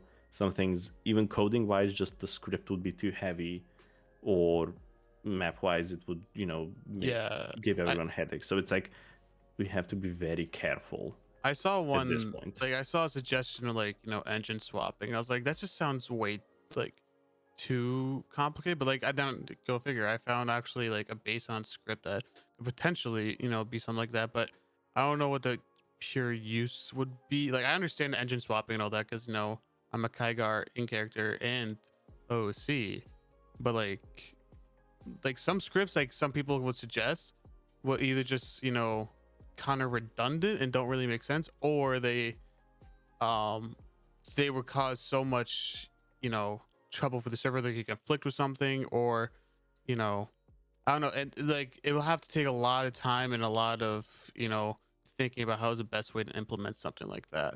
So there's a lot of different things going on, like the whole uh like when it comes to businesses, like if business like, oh, I want like this, and it's like doesn't really make sense, I will probably have to just tell them no, we'll have to do it like a different way, even though I want people to like express their creativity and how they want to do their RP, because everyone does the RP differently.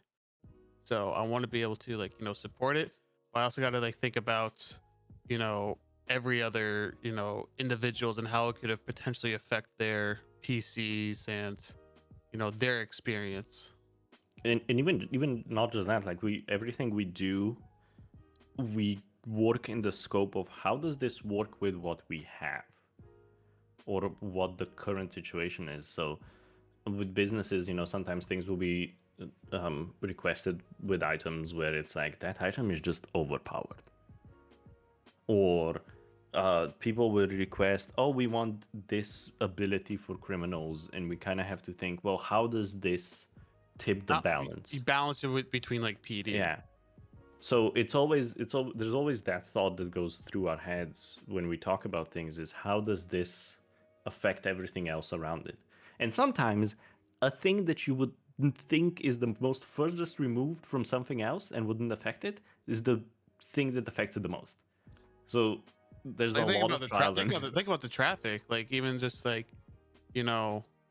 adjusting the traffic when we were trying to get it to make it a little less populated for the locals. Like that's running 5 natives constantly on every single machine every second, and like every millisecond, and that's not something we really want to do, because that's just spamming constant natives, and we don't really want that, because we want to limit the amount of like things that to execute on people's machines. It's like, I understand if the server was small, like if we're like sub 100 people on a good day, but like we're pushing, like right now we are currently maxed at 26-person queue Jesus, at really? 290. Yeah, 290 people in the server right now. with 26 in queue. So like we, on the most good days, we would breach 300, 350 if we left it open. But we can't, because nobody would be able to do anything. Right. So a lot of our work is just making sure that everything we do and everything we make doesn't destroy people's computers, basically.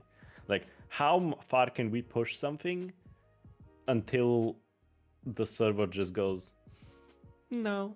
Just no. I'm not gonna Yeah. turn on today. But yeah, like we give everything consideration. Like everything in the suggestions channels, general feedback, through tickets, everything gets looked at, and everything gets, more or less everything gets talked about. Right. And we can't answer everyone, because that would just be way too much. But we try the best we can, and everything gets talked about. It's just, some things aren't possible, and sometimes some things just might take a while. There's nothing wrong with that, by priorities. the way. You're right. There's nothing wrong with with waiting, because I feel like you said, that sometimes just in general of like role play, and like with people doing role play, like you have people who go to a community, right? They go to a server and they play for like a week, and then they just kind of go somewhere else, right? But then you have some people who come to a server or community who literally just stay, and they want to like keep the community kind of flowing for newcomers to come along and to see like all these cool, like you said, like musicians, you got artists, you got photographers, you got people doing art, you got everyone like doing stuff in the server, right? and then it might motivate them to like either join or stay and just like be a part of it or somehow, you know. So I think that's something that people, I guess, don't, maybe I don't know, people like ever really consider that the way it look, you know. It's just like you have people who come by, check it out, and then they kind of go, but then you have people who, you know, when they see the people who are doing these amazing things, thankfully, to, you know, the staff and devs and everyone, the opportunities that lie there to like, hey, if you like, you know, actually do RP that leads up to this and like put time into it, then it can actually expand something beautiful, just like how this is, you know. Yeah, and we see people, like, no matter what kind of character you play or how big a character on your server is and how well known, we see a lot of people, and we try to work in a way that rewards and encourages people to stay. We, you know, we don't cater to kind of a constantly rotating door of people. We try to focus on the good aspects of RP and the good people who do RP, while at the same time keeping it very approachable for new people. But yeah, we try to reward good RP and good quality content in general. Like, it's not, nobody gets ignored. But it again comes to that thing of, we try to make sure that if we do something, you will stick around to enjoy it. Right. Plus we all want to make it so we can be, you know, make it as fun and immersive as possible. So like the people that stream every day, they're going to be reaching out to people who aren't in the server. Like I stream sometimes, I have people come into like my stream and like ask me questions about the server, and because they think it looks fun, looks good, you know. We have a like especially like during a boost, people are like, what are you doing? It's like, oh, I'm boosting. I explain it to them, like I explain it in good detail because, you know, I fucking made it. But the like I'll explain it like in a good way that won't prevent like, you know, any sort of meta shit like that, and then people would be like, wow, they're actually interested, and they ask for like the server like Discord, and they fucking join. Like I have a friend from like, you know, who used to be in Sean's old gang, who's actually told me he's applying last night. Oh yeah. So Is it Toby? no, it's Caster. Oh. Why you say it like that? I love Caster. So do I. But I got really excited for Toby for a second there, because you were talking about boosting, so I was like, oh, it's Toby. Toby would love boosting. And Toby then, would love boosting, but no, I don't know about him. But yeah, but we also try to, with everything, cater to everyone, so that you have a variety. You have various levels of doing things. I know people, like, some people enjoy being petty criminals, some people enjoy being heavy criminals, people enjoy being civilians, you know, law enforcement, whatever. And we try to make sure that everyone has the same, not necessarily the same amount of different things to do, but the same kind of replayability, you know, so that you have something to do, so that your days don't get repetitive and you're not doing the same thing over and over and over and over again. Without, and this goes back to like the whole crime aspect. I'm trying to like make it so it's fun and for everyone, because we have a lot of people. It's hard to cater like to a server that is 290 people, but we need to find a way so, you know, I could balance between the cop and crim RP without making every single job a grind, because we don't, like, I recently made an adjustment to stores. Oh my god, meta, that it's a prevention of grinding. So, you know, so people can't necessarily grind a store or hit and run stores and stuff like that, because that's kind of RP, if you ask me. Like, there's no need to literally hit 15 stores within an hour limit.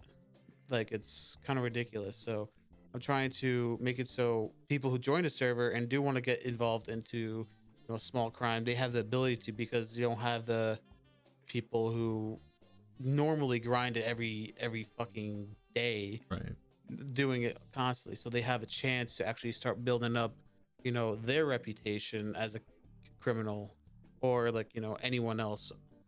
And trying to also make it so cops can respond to the criminals and stuff like that without being exhausted to a point of I want to like just go 42 for the night because this is ridiculous. And I got feedback from both cops and crim side, and I've gotten good positive feedback from the crim side, but like really positive feedback from the cop side, because they said honestly, because I experienced it, like stores were getting hit like nonstop. There'd be like 5 stores going at once, and like now there's there's only 1 or 2 going at once, and cops are just so grateful because they have a chance to actually step back and breathe and actually do the RP. Instead of just have always on the go type thing. Yeah, because their RP is too. This isn't like, that's one thing a lot of people would get confused about. Like they would think that this is it's their criminal story. Yeah, you have your criminal story, but the cops have their story too, and they have to do their job to respond to the scene and all that, but they can't continue on their story as a character if they're constantly at 90s and just getting shot up every 24 like every second and all that. It happens. I've experienced it, and I want to be able to help people enhance their role play without doing a full on total limit. So like it needs to make sense from an in character standpoint and also like an OC standpoint. Yeah, I think that it's a hard balance, but it's also a lot of encouraging you to go and explore. So like the dumpsters are a great way of doing it, because you get all these items and you're like, oh, what does this do? What does this do? And it kind of encourages you to go and explore, and you get a lot of RP from that.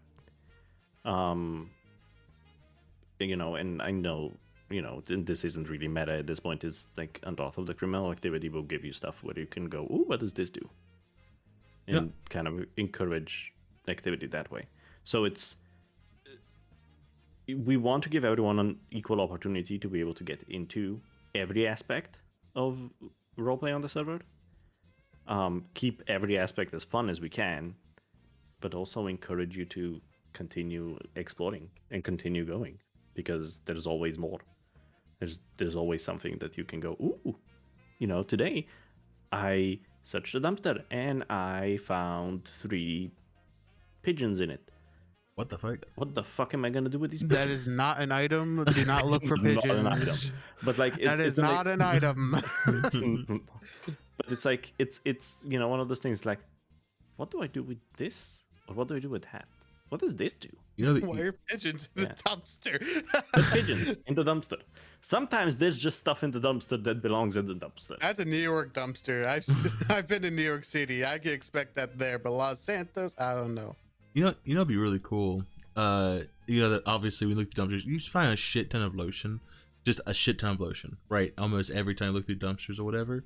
Would it be cool if, like, if you use the lotion, it's either creme or sieve thing, to be honest, but like use the lotion, and when the little bar comes up, you get handcuffs. It's slower, easier for you to like, because technically you slip away from the cuffs, right? That could be interesting, because throw that in the fucking suggestion. I am, but I've been thinking about that. Like, it would be an item that's already in the server, but you just have to like you use it, and like you're quote unquote slippery or some shit like that. I don't know. There'll be also have when you smoke weed or something like that, you get the cloud above your head that says smells like weed. Yeah. If you use the lotion, it says damn, hands are soft. Yeah, that's what I'm saying. Yeah, hands are soft now or some shit, or baby hands or some shit. I don't know. You got baby hands. Yeah, that's what I'm saying. But wouldn't that be like, it's everywhere, but like if it's actually usable and like it can be on both ways. Like if like a crim tries to put a sieve in handcuffs, you have the lotion to protect yourself. It's like a kind of like a even playing field, I guess. And finally, you know what? I'm adding the baby hand thing.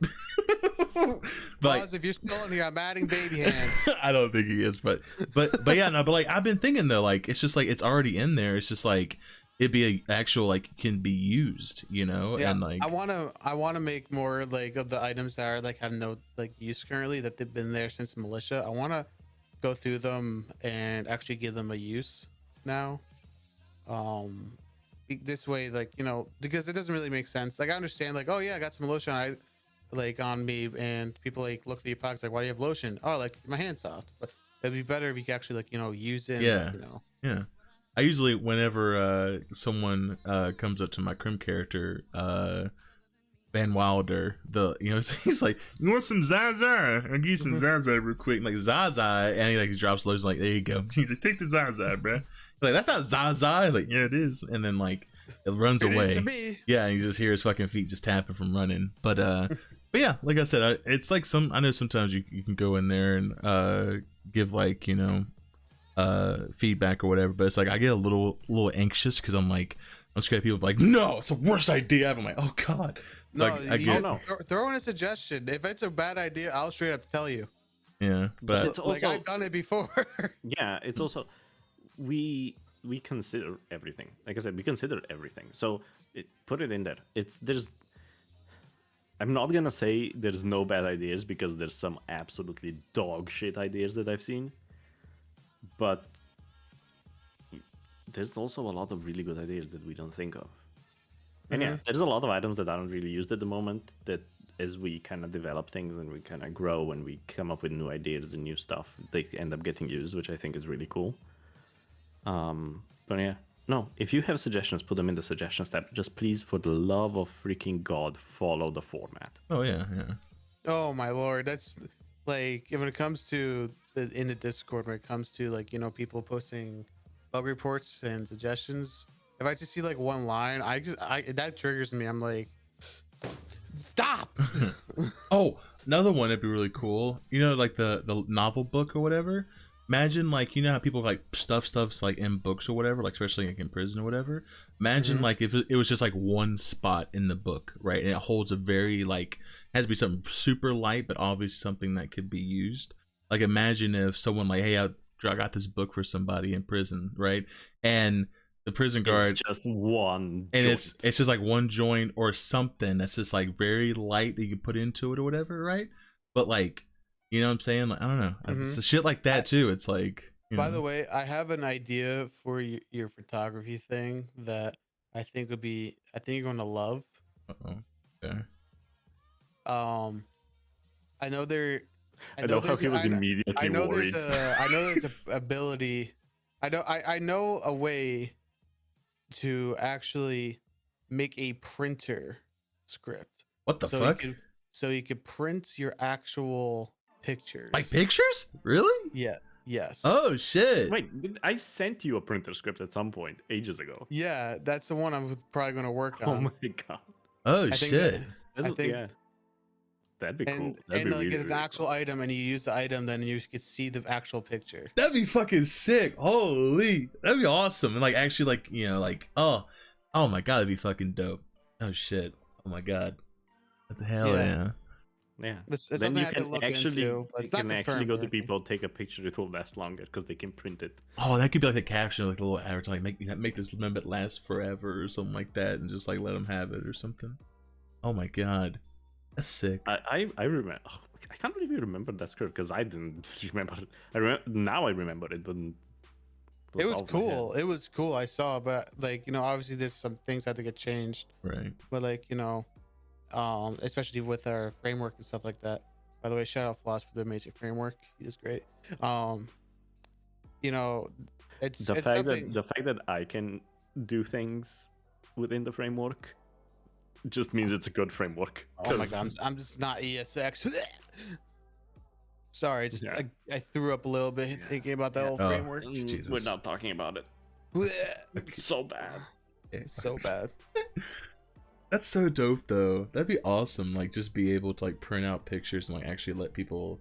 Oh my god, then you can go like do like scrapbooks type shit, right? Maybe, I don't know. Okay, let's start with pictures first. But what I'm saying though is like it could be like a gateway to something else though, right? I don't know. Oh, 100%. Oh yeah, and it's something that we can do with like that then Doodle can have and yeah. Oh shit. I need to get more love to Doodle soon. I feel bad. True. If anyone like Dab, if you ever hear this, I'm sorry I'm not working on anything right now. I'm just busy. I'm sorry. Next time I'm in Colorado, I'll visit you.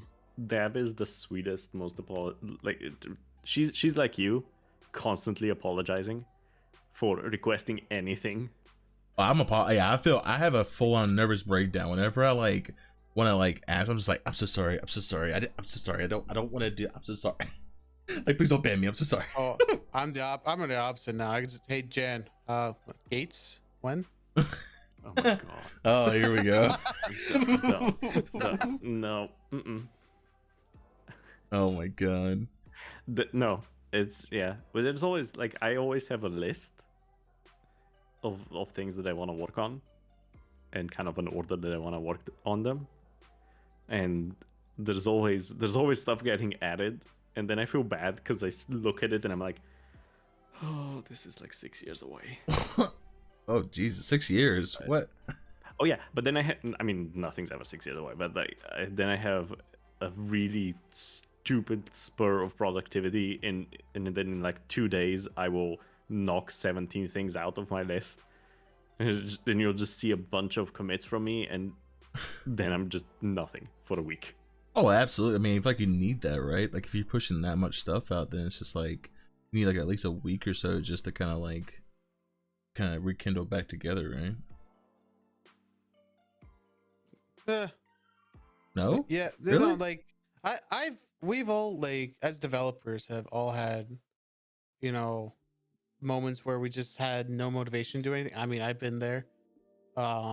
Jan's been there every other week. Uh, but we've all been to a point where we just wanted to like, you know, just take a break. Everyone needs a break. That's the biggest thing. We can't be burnt out, because if you get burnt out, then it could really slow things down and demotivate us to do future projects and stuff like that. So that's also kind of why I'm glad I took my vacation to Colorado. Yeah. Because first of all, I always wanted to week off. I wanted to go to Colorado because, you know, it's a beautiful state and all that.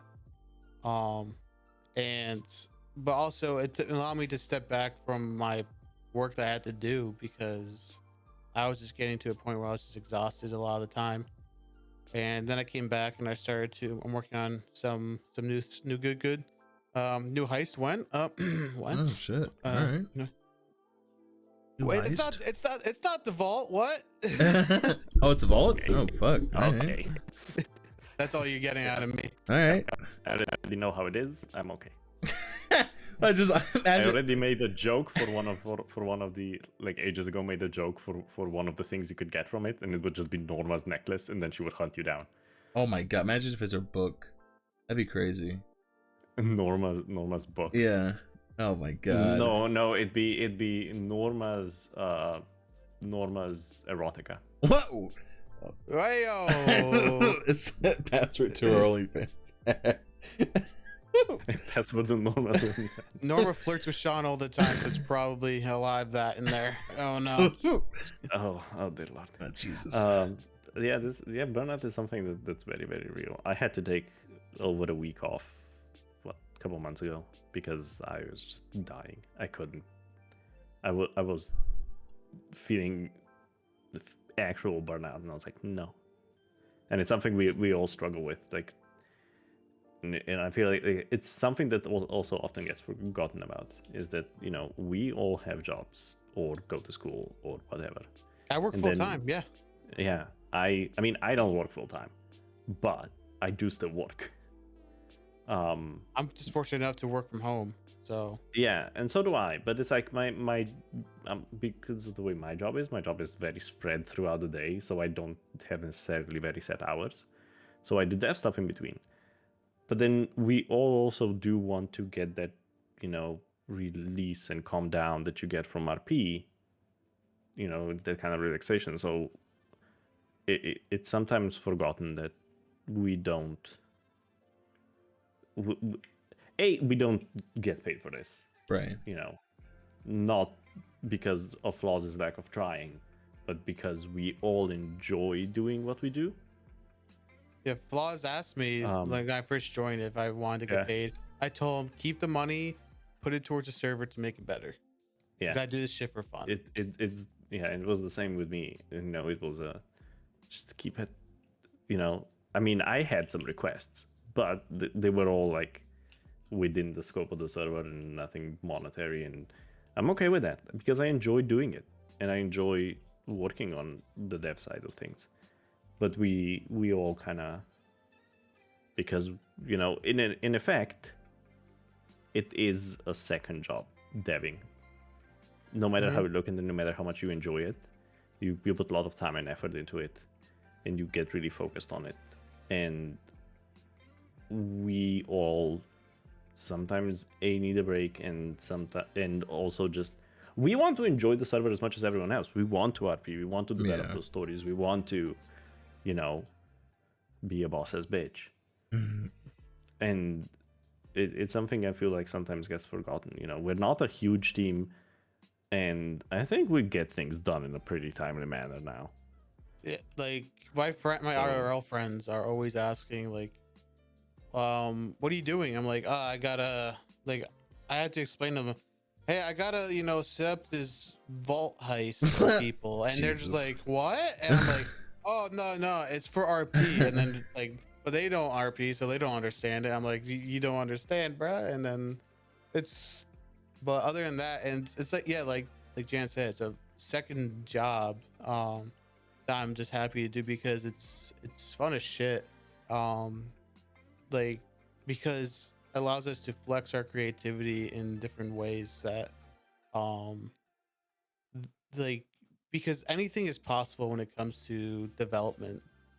Like, coming from like the first server I've been on, the server is like, galaxies ahead of what I came from. And just being able to flex the creativity as much as I can. And like, I had zero problem not getting paid for this either, because I have the degree. I'm going to use the degree, damn it. Also, as much as much as he calls him gray hairs, he loves it. He That's why I shaved genuinely my head. loves it. That's why I shaved my head. Well, we'll go with that. But Okay. yeah, we all love doing it, and we all enjoy doing it, and we love devoting time to it. But we are all trying to always find a balance between Like, life and kind of work and dev and RP and everything. So yeah, sometimes we just take time off. Sometimes we just need it. I will every now and then just disappear for a week. And I won't dissipate. I'll just work on smaller things, because like, yeah, sometimes if I'm working on something big and I'm just like stuck on it, I'll work on something smaller, just and so I could sort of reset my brain. And then once I get back to sometimes you switch to smaller. Like sometimes we will just sit and fix bugs all day because Oh, you yeah. need a break from whatever big thing you're doing. Yeah. And yeah, it just we try to find a balance as best as we can, and we understand that sometimes it looks like we're not doing anything or that something's taking forever, but we promise we're working on everything. We're just trying not to also end up in a loony bin. I always have my dev server up, because if I'm like, okay, so I have 2 computers set up, Flex right there. So like, I have my main gaming computer, and then I have my stream computer. But when I'm like, not streaming or anything like that, I usually have my dev server up. And if I'm in game and I notice like a bug or something like that, I'll probably just go on, like, I'll quickly just fix the code and go on my second computer real quick, test it out, and see if it'll fix. Because bugs have to get looked at. I don't have that because my work isn't as easy to do. I mean, it doesn't allow me to do it that way. But I have a notebook that everything is written down on. Like, I know there's something that needs fixing, or I have ideas for stuff. I will write them all down and write them all out, and then work on those. But we are constantly thinking about things. It's so bizarre. No matter how much you try to kind of disconnect, and not think about it, especially in my case, I will go places and I will see something, and I'll be like, "Oh, that looked really cool in that spot on the server." I'm like, "Shit, here we go again." Then I get a screenshot of it later, and it's like, thoughts? Question mark. Oh yeah, all the time. I am always incredibly insecure about what I do, and especially if I'm working on something all day long, by the end of the day, I physically can't tell what looks good anymore. So I will poke lamb or Well, you I'll need like poke second eyes, you. right? Like, Yeah, And I'll be honest too. If I think something looks stupid, I'll fucking tell yeah. him. But here's also the thing. Sometimes you just respond with, yeah, and I'm like, anything else? I need anything else. Usually, if I Any say that, information. it's like it looks good. I'm just too tired to fucking put anything more than one word in. Okay. Yeah, and sometimes I'm just like, I just need more. I need 3 words at least. Just tell me. Like, yeah, sometimes you just don't notice things because you're working on something for so long that, and you're so focused on it, you just don't notice small mistakes or small bugs. And then by getting those second eyes, they're like, yeah, but have you looked at that over there? It looks like it's clipping, or it looks like, what's that floating? You Oh, know? when you were showing me the photo studio, the portal, that Oh was yeah, like that was that jarring. was. But I knew about that one, so it was like, I mean, it's hard to miss.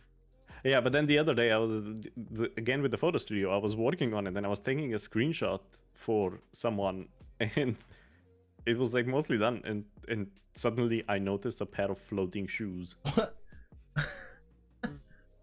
just floating, you just chilling there. It's just floating shoes because it was a model that I moved around, and suddenly it was floating, and I just didn't notice it because there was so many. Like it was in the wardrobe, which has so many different things in it. Just a pair of floating shoes was kind of in between some of the jackets, Yeah. and I just didn't notice it immediately. And then I did, then I fixed it. But it's like sometimes, yeah. Sometimes even just showing it to someone else, you'll notice things that you wouldn't otherwise. Sometimes I- the bugs don't make sense either. Like, Oh, remember the at all. laundromat? Remember the laundromat? That was Oh my god. that made zero sense. The laundromat is the dumbest thing, and I don't think we fixed it because we don't know what's causing it. I had to make a workaround. I had to use zones instead of entities. That's Yeah, why. but it was because it was like, for some reason, out of nothing that would ever make any logical sense to anyone ever, the washing machines in the laundromat would just disappear. They would fall through They would just they'd fall through the map. Fall If through you the through t- the map. if you pushed them hard enough, they would fall through the map.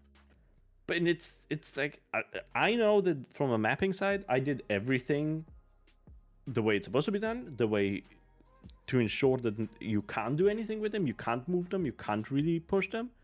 For some reason, they'd still fall through the map. We even did it. We did it everything. like we tried even removing them, and then I just spawned them in like as entities and placed them on the ground. Still same thing, What and it made no sense. And I was over it, so I said, "Fuck it, put them there." We're using zones.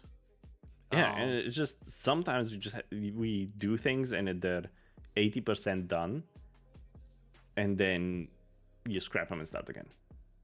I mean, there's a bug right now currently. Thing. There's a bug currently. Well, not bug. There's something going on with because you know how Sideways has those lifts for the vehicles. So I'm making those operational, like they actually go like smooth, go up and down, nice and smooth. But for some reason, I set it by the model for the lift, but the script is for some reason for other clients pulling the model of the control box, and so the control box is moving up and down, and not the actual. Oh, is this the one where one of them is working fine and the other one just it makes no sense. It makes no sense. I literally like was talking to Vlad and Nate about it. I was like, this is stupid. This is why I'm not doing this shit. And yeah, fucking Ricky's in chat right now. Meta. Yeah, it's not meta. I told you I was working on it, but it's fucking bullshit. So you're not getting it for another week. Oh, also we might now have a way to replace those with the ones we use everyone else. Okay, if that's the case, why? Okay, so I'll talk to you about it later then. All right, chat. Yeah. Go ahead and take notes. Take notes, chat. But it's just, That's not meta. It's literally just a mechanic of lift going up and down. Take notes, yeah, chat. no, Take but notes. sometimes things just don't make sense. No 5M's all over matter the place. It's 5M. Yeah. That's what it is. no matter how good you do it, it's also understanding that it's now what, a 7-8 year old game, that development for it started probably about 4 years before then, so it's like 12 years old. Jesus.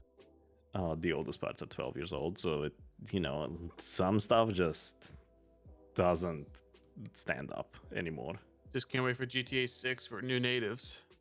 I've given up on that. I don't think it's gonna come. It's coming out, and then but the thing is it going to come with native RP support? Because clearly it's what's keeping GTA alive. It definitely is. Kiss, this happens all the time. This will happen to us in RP. We will just be in the middle of RP, not doing dev work, and just start, like, we'll notice it. Like, it's just a spur of going, and you just end up talking about it. We have so many DMs we send to each other while we're both in RP because we just notice something. It's ridiculous.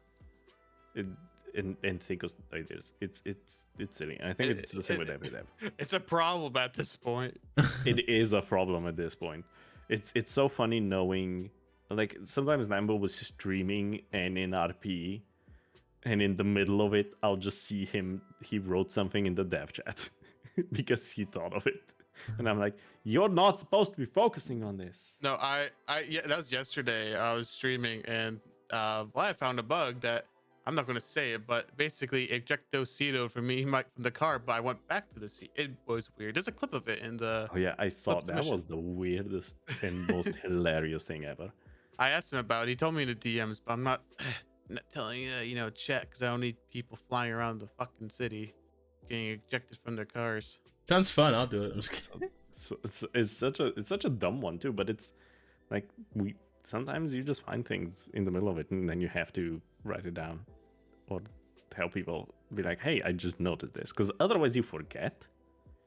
Especially if you're in the middle of RP, because so much happens so quickly. Yeah, there's just, your brain just loses it. Like, if I had the ability to, like, instead of going back into my VOD after stream, because like I don't pull a lot of like that many viewers, so I can't really get them to clip everything if I come up with an idea if I'm talking to chat. So I had to like go back and rewatch my shit just so I get my idea back, because I'm kind of dumb when it comes to that. Then I will forget. Oh yeah, no, for me fully. If you're in RP with Norma and she is randomly pulling out her phone a lot, I'm probably talking to the other devs in Discord, like just typing shit out, or writing down stuff on the notepad. And it's not even like I'm ignoring the conversation or ignoring the RP. It's just, but I'll ignore them. Sometimes you just have to write things down because it just slips your mind, and it happens all the time. Oh yeah, we have a lot of information we have to pull in, not just for like RP, but for like dev shit, and it's exhausting. Like, but we love it for some reason. But we love it. It's exhausting, but also so rewarding.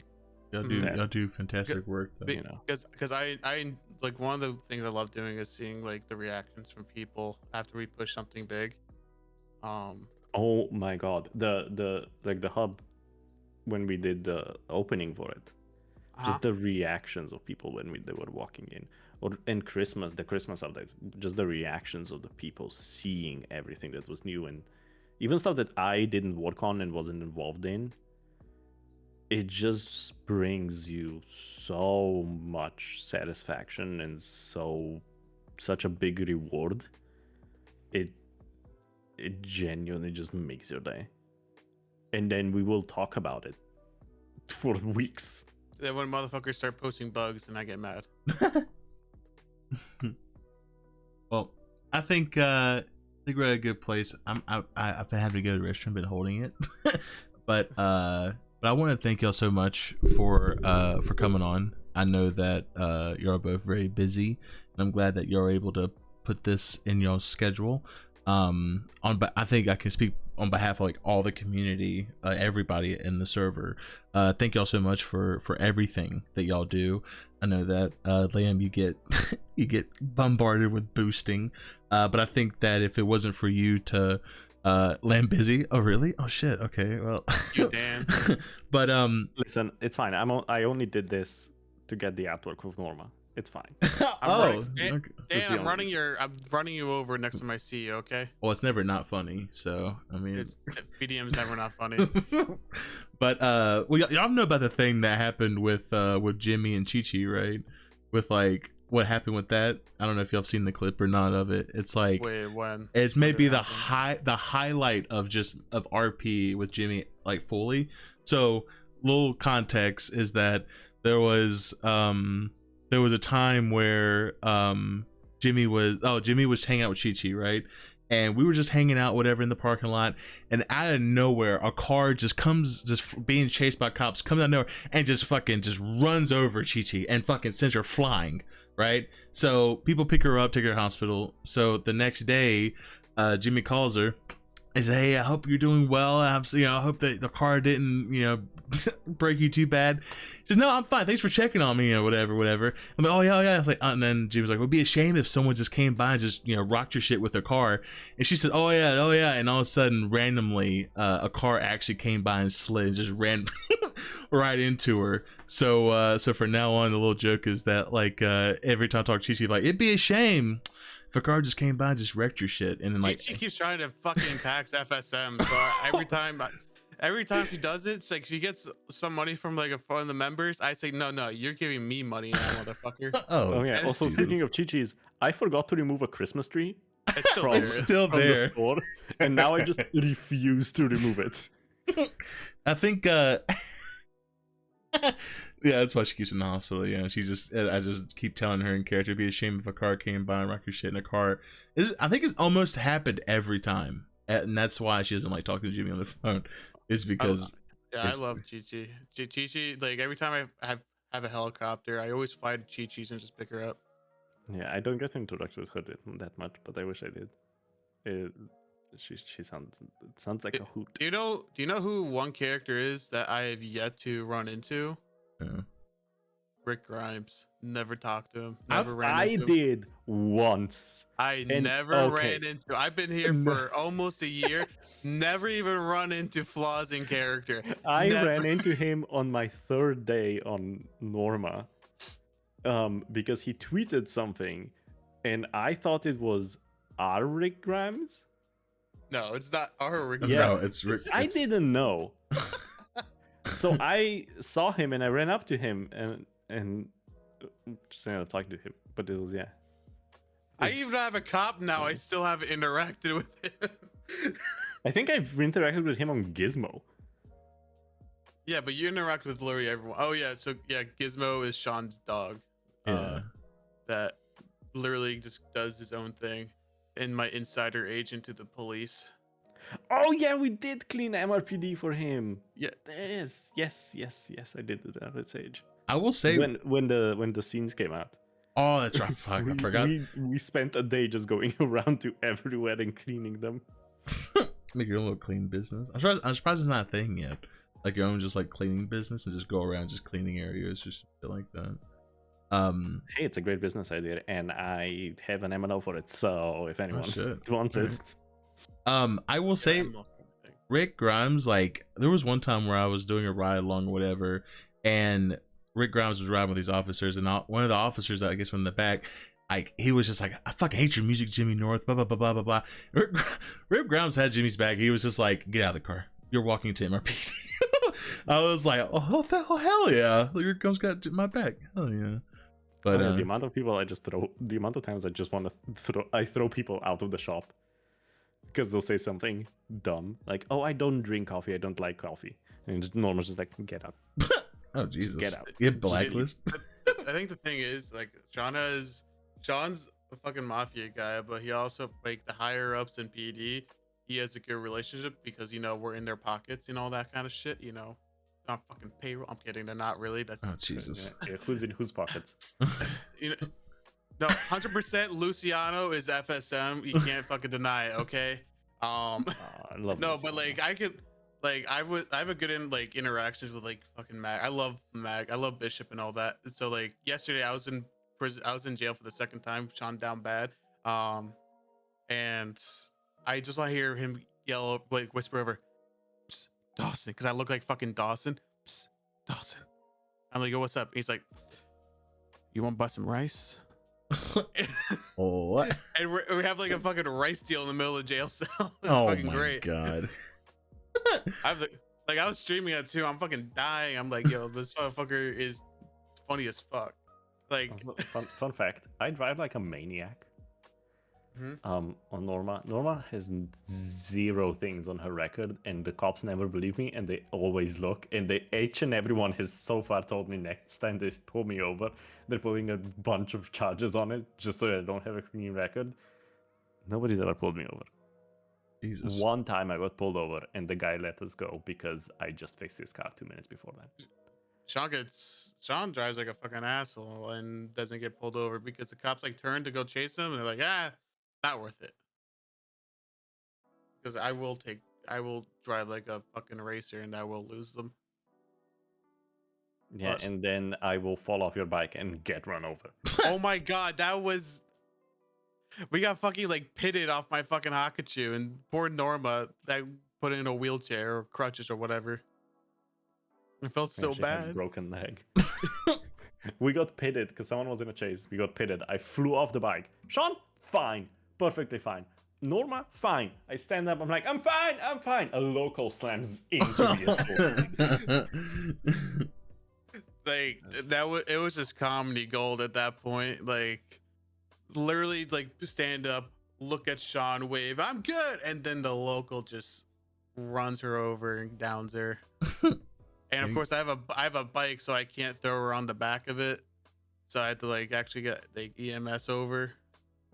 But also I want to shout out I'm dying. I want to shout out like, anyone who does good EMS and not those, weirdos that just say, yeah, it hit my vest, who are shirtless, Oh my god, give EMS love. Trust me, if you spend 5 minutes, 10 minutes, 30 minutes with them, just giving them RP, it's so satisfying for both sides. I love giving EMS RP. EMS deserve it. Like, they deserve to get good RP just like everyone else does. But you should also get the RP. Yeah, So I love it because it doesn't have to be super complicated. It doesn't have to, you don't have to be dying every time. But yeah, just give them more than, oh, I just got a bullet graze after someone mech dumped me when I didn't wear anything on top. Like, yeah, but like give them a little bit because they are desperately needing it and craving it. So, like, I don't want to like take up too much more time because I know you have to go to the bathroom and all that. But so like, no, it's fine. Just he can just go. Just go. We'll just talk. I pull my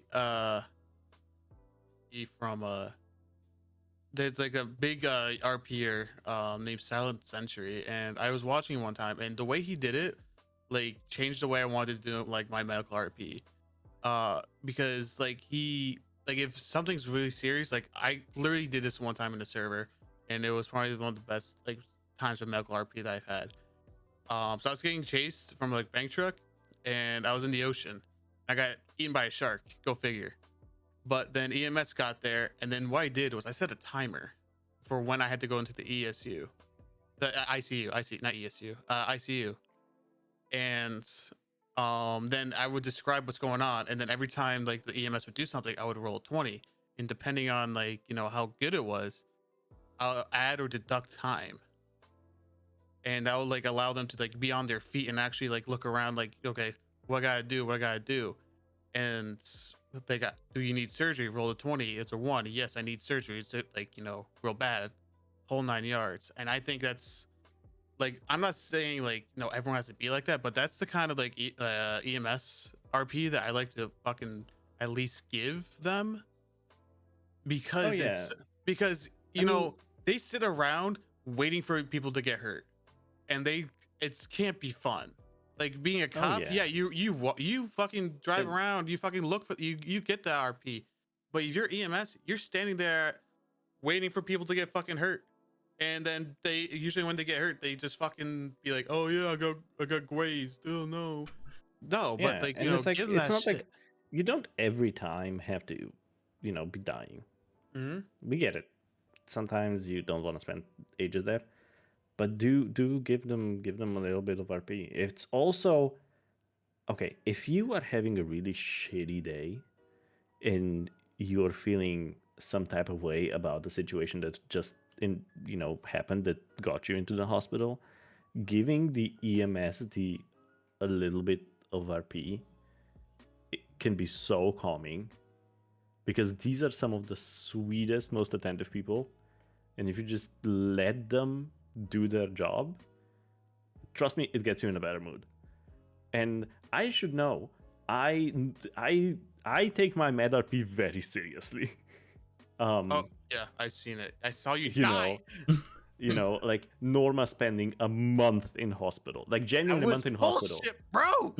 and I was like actively on her every day and actively giving them like RP, and it's it's not for everyone, definitely not for everyone, but like just even if you like think what is the minimum thing that or the minorest injury that this would have caused me and go with it, it's always much more rewarding. Yeah, because you wanted to play Seth for a good time. Or was Alexander What? you played for a bit when you went into that month-long coma? Oh, I just didn't know what to do with her anymore. Oh, So I ended up playing my cop, yeah. Alexander is the cop, right? No, Alexander was he was the I forgot like your other character. Like, yeah, which yeah. one So with. so I had two other characters, right? Three.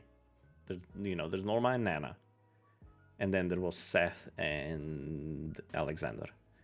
And Alexander was the doctor, who was the Snape doctor, because I can do Snape, somewhat accurately, and Snape. he was Snape. just very Severus Severus Snape. Snape kind of character. And then Seth was the cowboy. Seth was the cop cowboy. Alexander was also, um, our personal doctor to call when Oh yeah, we got shot he up. was like a rogue doctor. We had our own like medical area on the map that we would call Alexander to whenever we got shot by cops. Yeah, and I just go and do it. That was really fun. Yeah, and then yeah, Seth was my cop, my park ranger turned cop. Because I got bored because park rangers had nothing to do on that server, so I went to a cop, and then I enjoyed it, but then I started hating it. I'm not really good at being a cop. I get panicked too easily. Yeah, So I just don't. I've thought about, or I've already got my character made and kind of trying doing it, but I'm still like I'm a little addicted to Civ RP, so I'm still trying to like shake off the anxiety a little bit to like but I'm slowly getting kind of the feel of it. I just get with cop RP. I get nervous, not when I'm on scene or chasing them or cuffing them. No. I get really panicked when I put them in the cell and I have to do their charges. All like the paperwork and stuff. I can do paperwork really good. I just figuring out the charges and then sometimes just worrying that I'm keeping them around too long. And so it's like I'm also too lenient. So it's like it's not good. I love the card. I love chasing people on my cap. I always like every time I'm on a scene. A lot of the time, just make me primary because primaries because they know I like chasing them, and I know a lot of the criminal routes, and so I can always predict what they're gonna do. Oh yeah, I enjoy on Norma. I always enjoyed riding along with cops, and then even though I don't have a radio, just doing callouts to myself and whoever was in the car with me. It's so much fun. If you've never done that and you have the opportunity, you just go with a cop and do callouts to yourself and the cop that's with you. Like, doesn't matter because it's so much fun. Yeah, I'll try that. I'll try that out next time. Right, active 80 going south. East Vespucci Boulevard. Occupied 2 times. Seems to be a Jimmy North. Give him the 9s. 9s. Oh my god. He's taking a left. Oh, he's reached the milk factory. He's going into the milk factory. Everyone. That should listen. Hear me out. If there's ever, I think there's a factory in in the city, right? I'm pretty sure.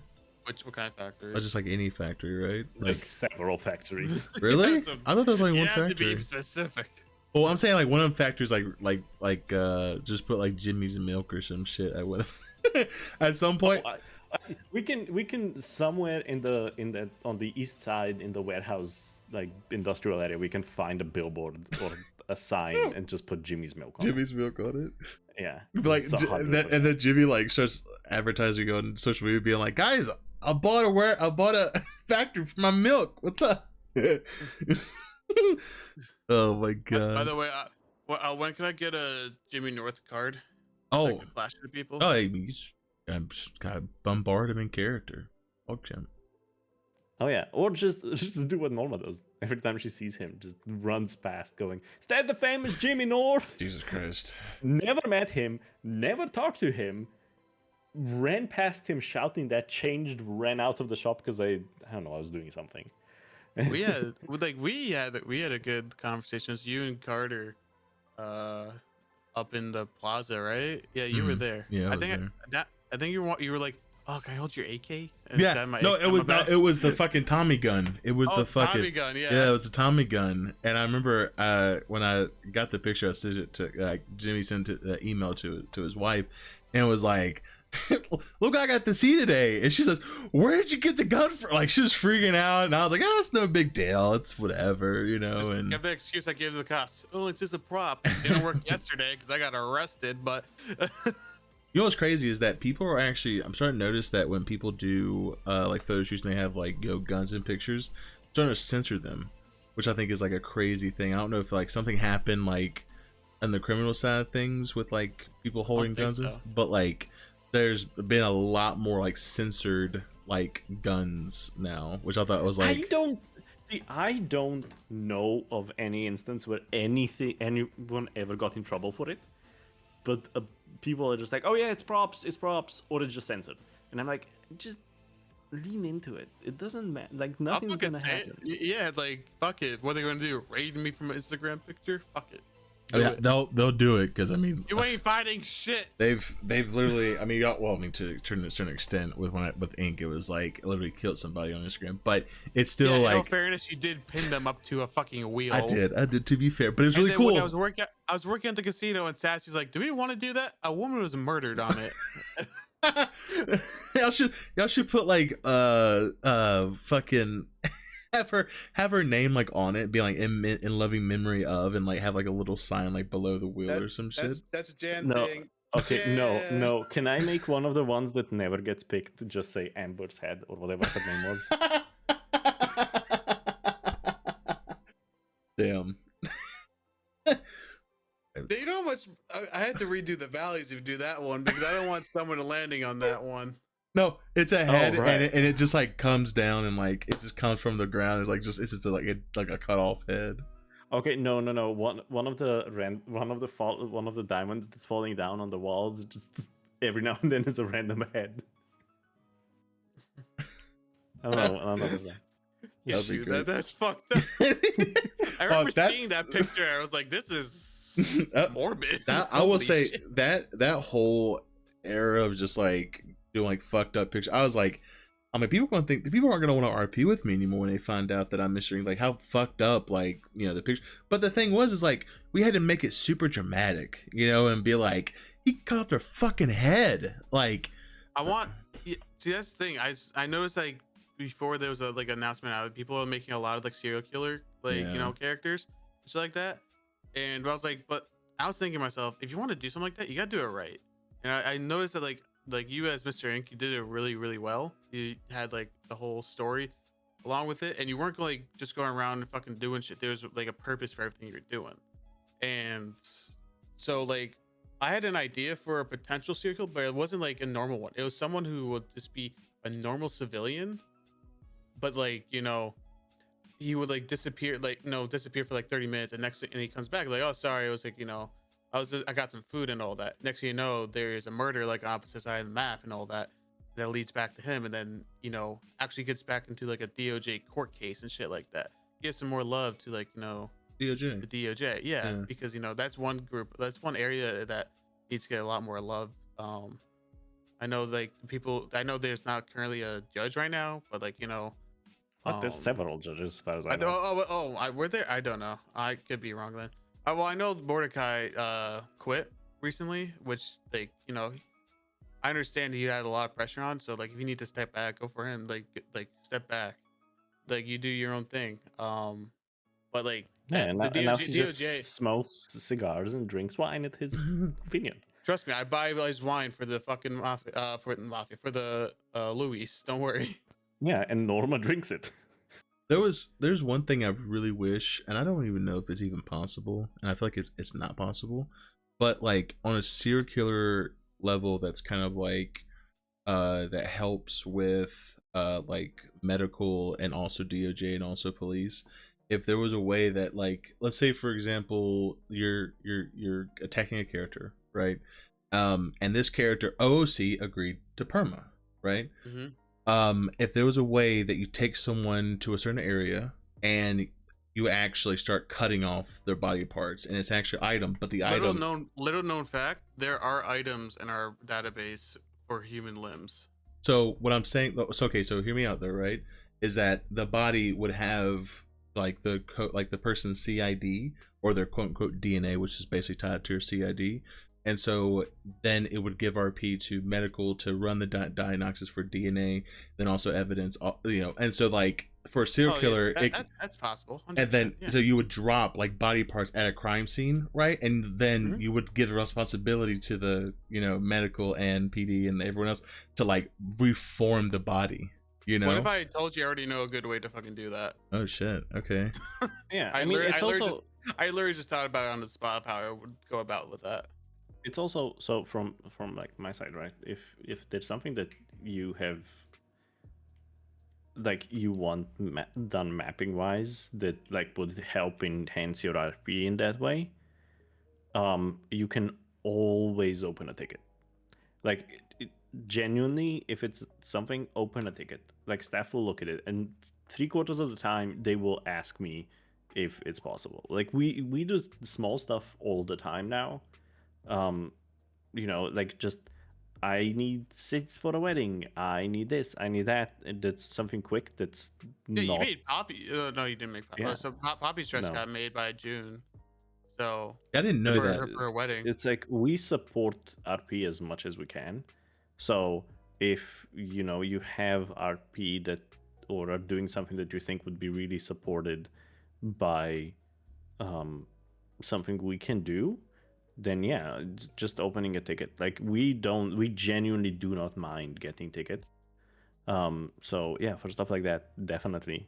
Like, yeah, do something creative to get me to do. Like, I love doing the crime stuff, but like, give me something creative to work on. And I think that would be like, for me personally, I'm a little burnt out on the serial killer RP, but I think that in all fairness, I would be too. We did a lot of it. I think that, and it was my second time also with Mr. Smiles. But Mr. Smiles, I feel like I didn't even do that much with, but like it was still a lot. But Ink was definitely something that, like, I mean, it was just a lot. But I don't know. I think that the only thing that's like kind of like, obviously with crime stuff, you have like robbing stores and stuff. But I think that if you're doing serial killer and you want to like put on that kind of, like, I think there's a charge of like holding human remains or something like that.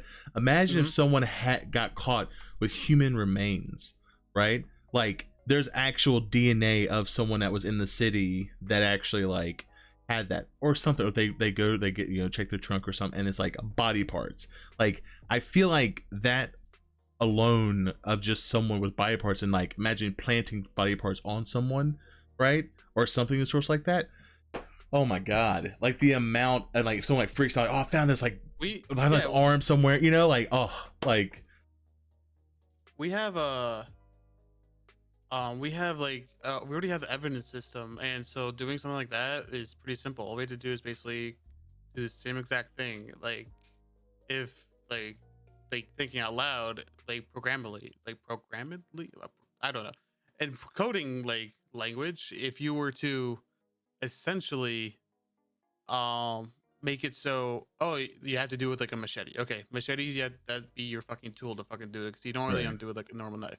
So you do the machete, And if we really want to, we can just tie it to like a certain CID, just so like we don't have people just going around cutting people up and stealing human remains. Yeah. You know, and then with that, when the human remains gets dropped, then PD could pick it up, they could check it out, and then they could like literally just scan in evidence how they do it with blood currently, Yeah. and then be like, okay, this is literally the arms and legs of of this person. Um, so that could definitely be Also, doable. I mean, it's also a lot of it is just use scenes for stuff. That's Like, for true. Christ's sake, people need to use scenes more for stuff that's not just randomly tagging places for absolutely zero reason. But yeah, no, anything that we can do to encourage your RP, like when it comes to the coding side, when it comes to items, mapping, whatever, we are here to support everyone. Just please, for the love of God, make a ticket like at least a week before, so that we do have time to do it. I don't and really that want to work we on can serial ensure it. killer dev stuff when it's 4 in the fucking morning. Yeah, That's when the best ideas come out. It's 4 o'clock in the morning.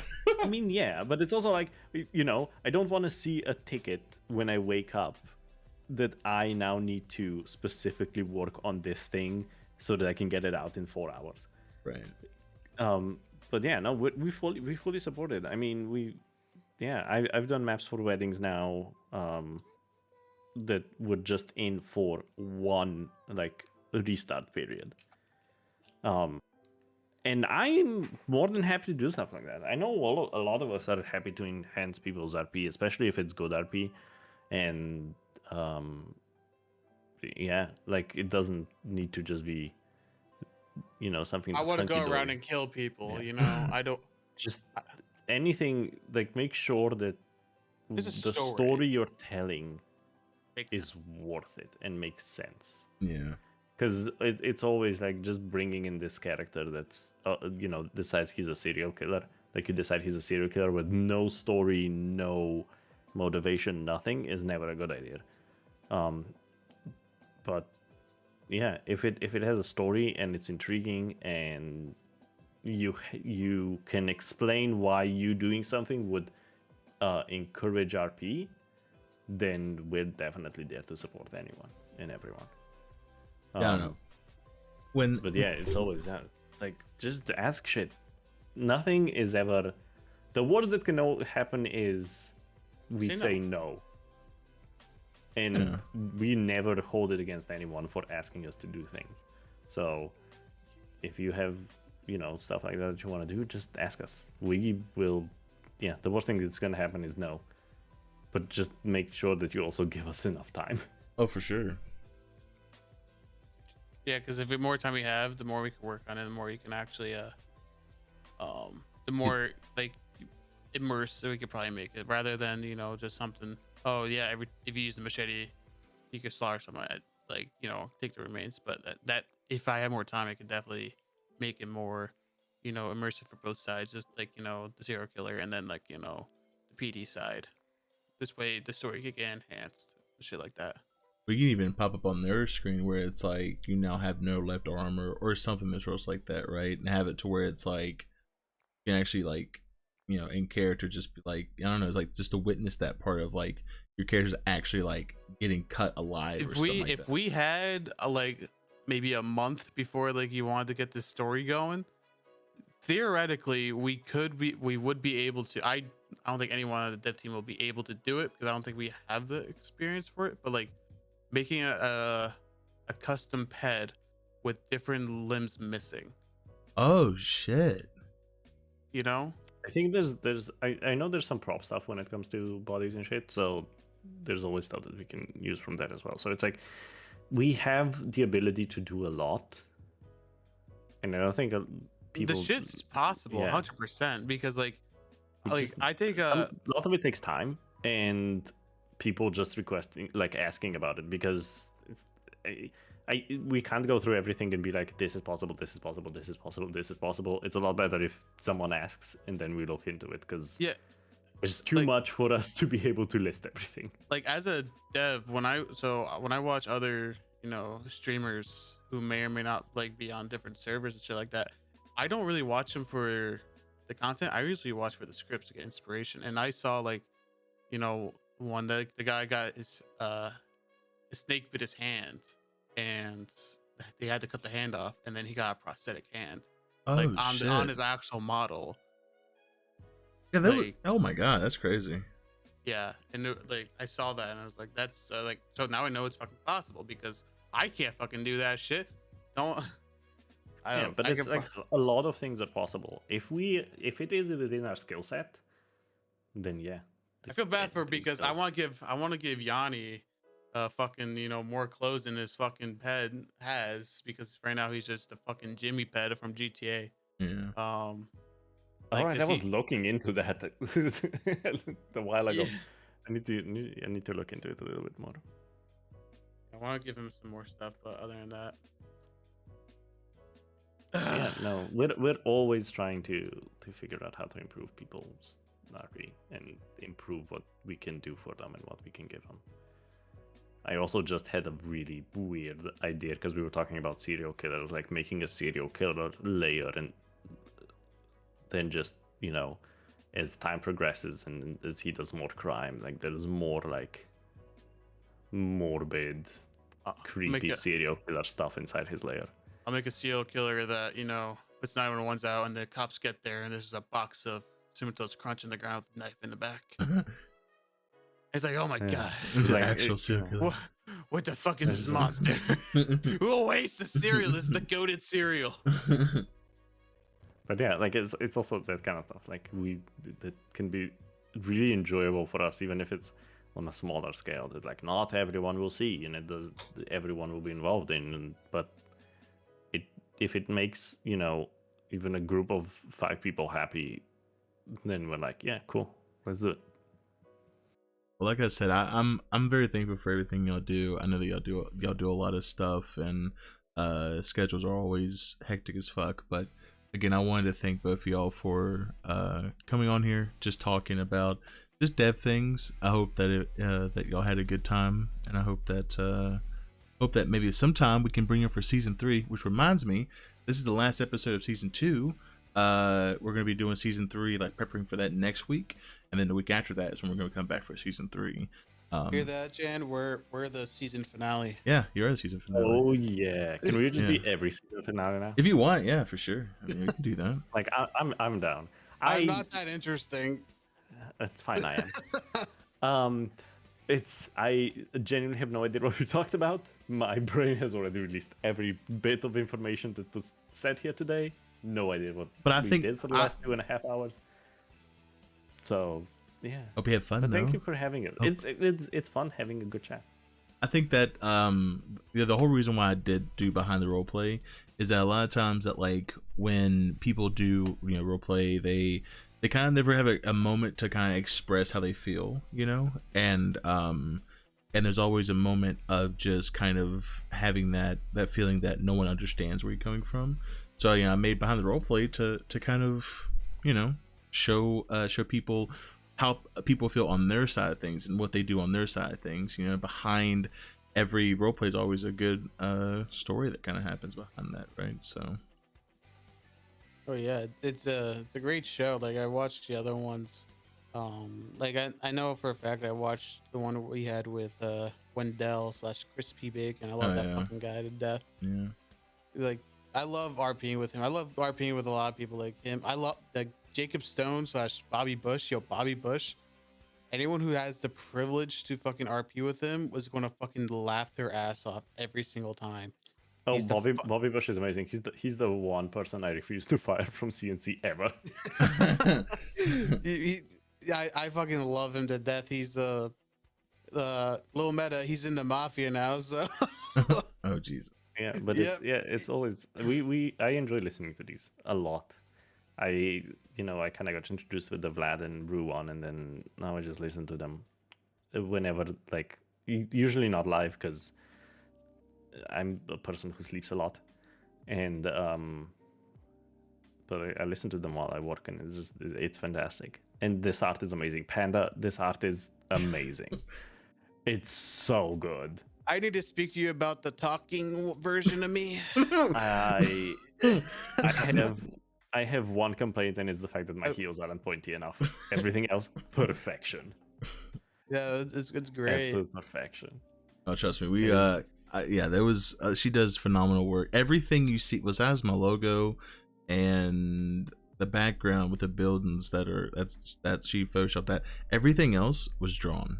Everything else is like, including my person, Jimmy and Cree, the baller. Everything was just like, she's a phenomenal work. Great artist. Here's a question. Why don't you get for the background? Why don't you make it actually Los Santos?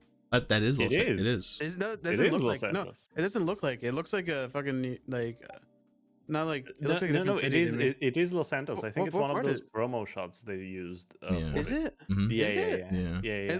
It doesn't look like it to me. I think I don't know. Like I think it's one of the promo shots they used for it ages ago, because it's more like a flat version, like like they would have on any talk show. They have kind of like a flat version of. I guess like I'm Wiggle still the trying to figure out like movements. what that building is behind me, like because I know the GTA Which map one? pretty All of fucking the well. buildings are behind No, us. like okay, the one so like when I'm speaking, that's behind the boosting, like thing. Oh shit! I don't know. Yeah, like that's think what the of only that. reason why I had no idea what the fuck the city is. Yeah, no, like I said, everything else, like, it's just, I don't know. But we are gonna be trying to get a new setup, so it's gonna be really cool. There's one thing we're gonna try and fix is alerts. We're gonna have it like alerts on here, which is gonna be cool, because I know a lot of people's been like, no alerts. It's like, well, we're gonna be fixing that. Here's Cough cough. I make alerts, by the way. well, it's gonna be something. It's gonna, I don't know. It's gonna be something something different. He's gonna put me. Yeah. Yeah. Well, we're gonna I don't advertise think- you. Well, I want to put you to work. Next time, I want to be sitting inside a stiletto. Inside of a stiletto, you want to be sitting inside of one? Just a giant stiletto. I'm Just a sitting in. shoot. Oh my god. Yeah. We can do that. We can make that happen. But yeah, again, I wanted to say thank you all so much for coming on. It's been, I really like talking to y'all, because you both just like, I don't know, just We ramble. well, you help me, We honestly, do. you help me see like the dev side of things. I'm always curious on like how the process is, I guess, of just like understanding how to get to point A to point B, right? But on my side of things, it's always just like go in, RP, make a story, right? But then on the dev side of things, it's just like point A, point B, point C. And it's just kind of like a never ending thing. For me, it's like I go in, I make a story, and then it's like if something never sticks, then that's it. But with with devs, it's like you also do point A, point B, but then it's like you make a path for more to kind of like you also inspire for more to come. It's like an exploration every time. It's like you're one of those like old timey explorers that like would go into the Amazon. Yeah. And you wouldn't know your way, and you would just go and explore where the development takes you. Like you would have an idea of what you want to do and what your goal was, but how you get there is different every time. And this is really fun. I also want to tell Panda that I thought the art that they did for Vlad was dope when he was speaking. Like blue flames came out of his eyes. I thought that was dope. Shit was sick. Yeah. Oh yeah, no, the rice flying into Vicious mouth. Yeah, that amazing.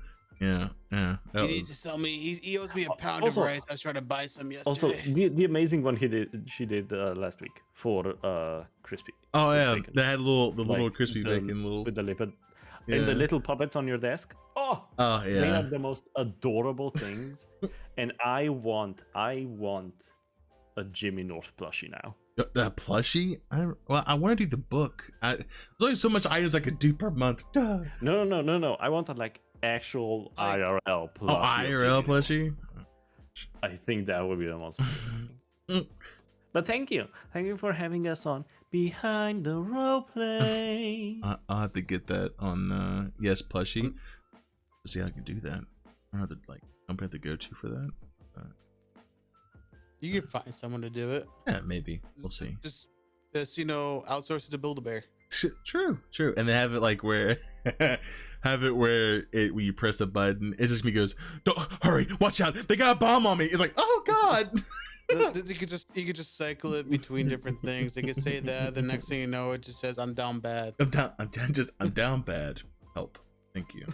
Not even not even you singing it, just saying, "I'm down bad." I'm down bad. Help, please. Thank you. But again, I appreciate y'all coming on. Yeah, like I said, man, it's been a good season finale. I'm gonna miss us next week. Oh, God. 2 hours and 40. 2 hours and 40 minutes, right? Yeah. Yeah. Listen. Maybe next week we'll have the world premiere of Norma's new single. Who knows? Who knows? Not likely, but it might happen. Who knows? But all right. Well, I'm going to go and raid Mag. He's doing some cop things. See what he's doing. Oh my God, not the cop. You can only do that if the people in chat when we get their spam or rice emote. Or Sussy Jimmy. Just spam Sussy Jimmy in his chat, distract him, make him crash or whatever. Or rice. Either one. Just have Jimmy just twerk on some rice, you know? Yeah, that works. Yeah. I mean, it sounds like something Jimmy would do. You should make a rice emote, yeah. But I can't use my emotes on the Ico server. I don't know why. I want to just put I want to put Sussy Jimmy, but I can't. It's so sad. But no, it's so sad. But anyways, I'll see you later. Let me go ahead and start this raid. And again, I appreciate y'all both coming on, talking, chilling, and hopefully we can have you on next season finale, which will. Oh yeah. On Behind the Roleplay. Maybe my character will be Spillner next time instead of Sean. No, mine will always be Norma. Just always. Just in different amazing outfits. Oh no, you know what you should have done? You should have done it me and then fucking Gizmo. Oh, that's true. Have like Gizmo on the lap or something like that. And then I just we need Gizmo sitting in front of us next time. Yeah, true. We'll do that. We'll see what we can do. On Behind the Roleplay. I'm gonna have that as an alert where it's where it starts off with. But all right, well, chat, you take care. I'll see you later. See y'all. I don't know when I'm streaming again, but I'll see you later. See ya. Bang. Rated. Thank y'all so much.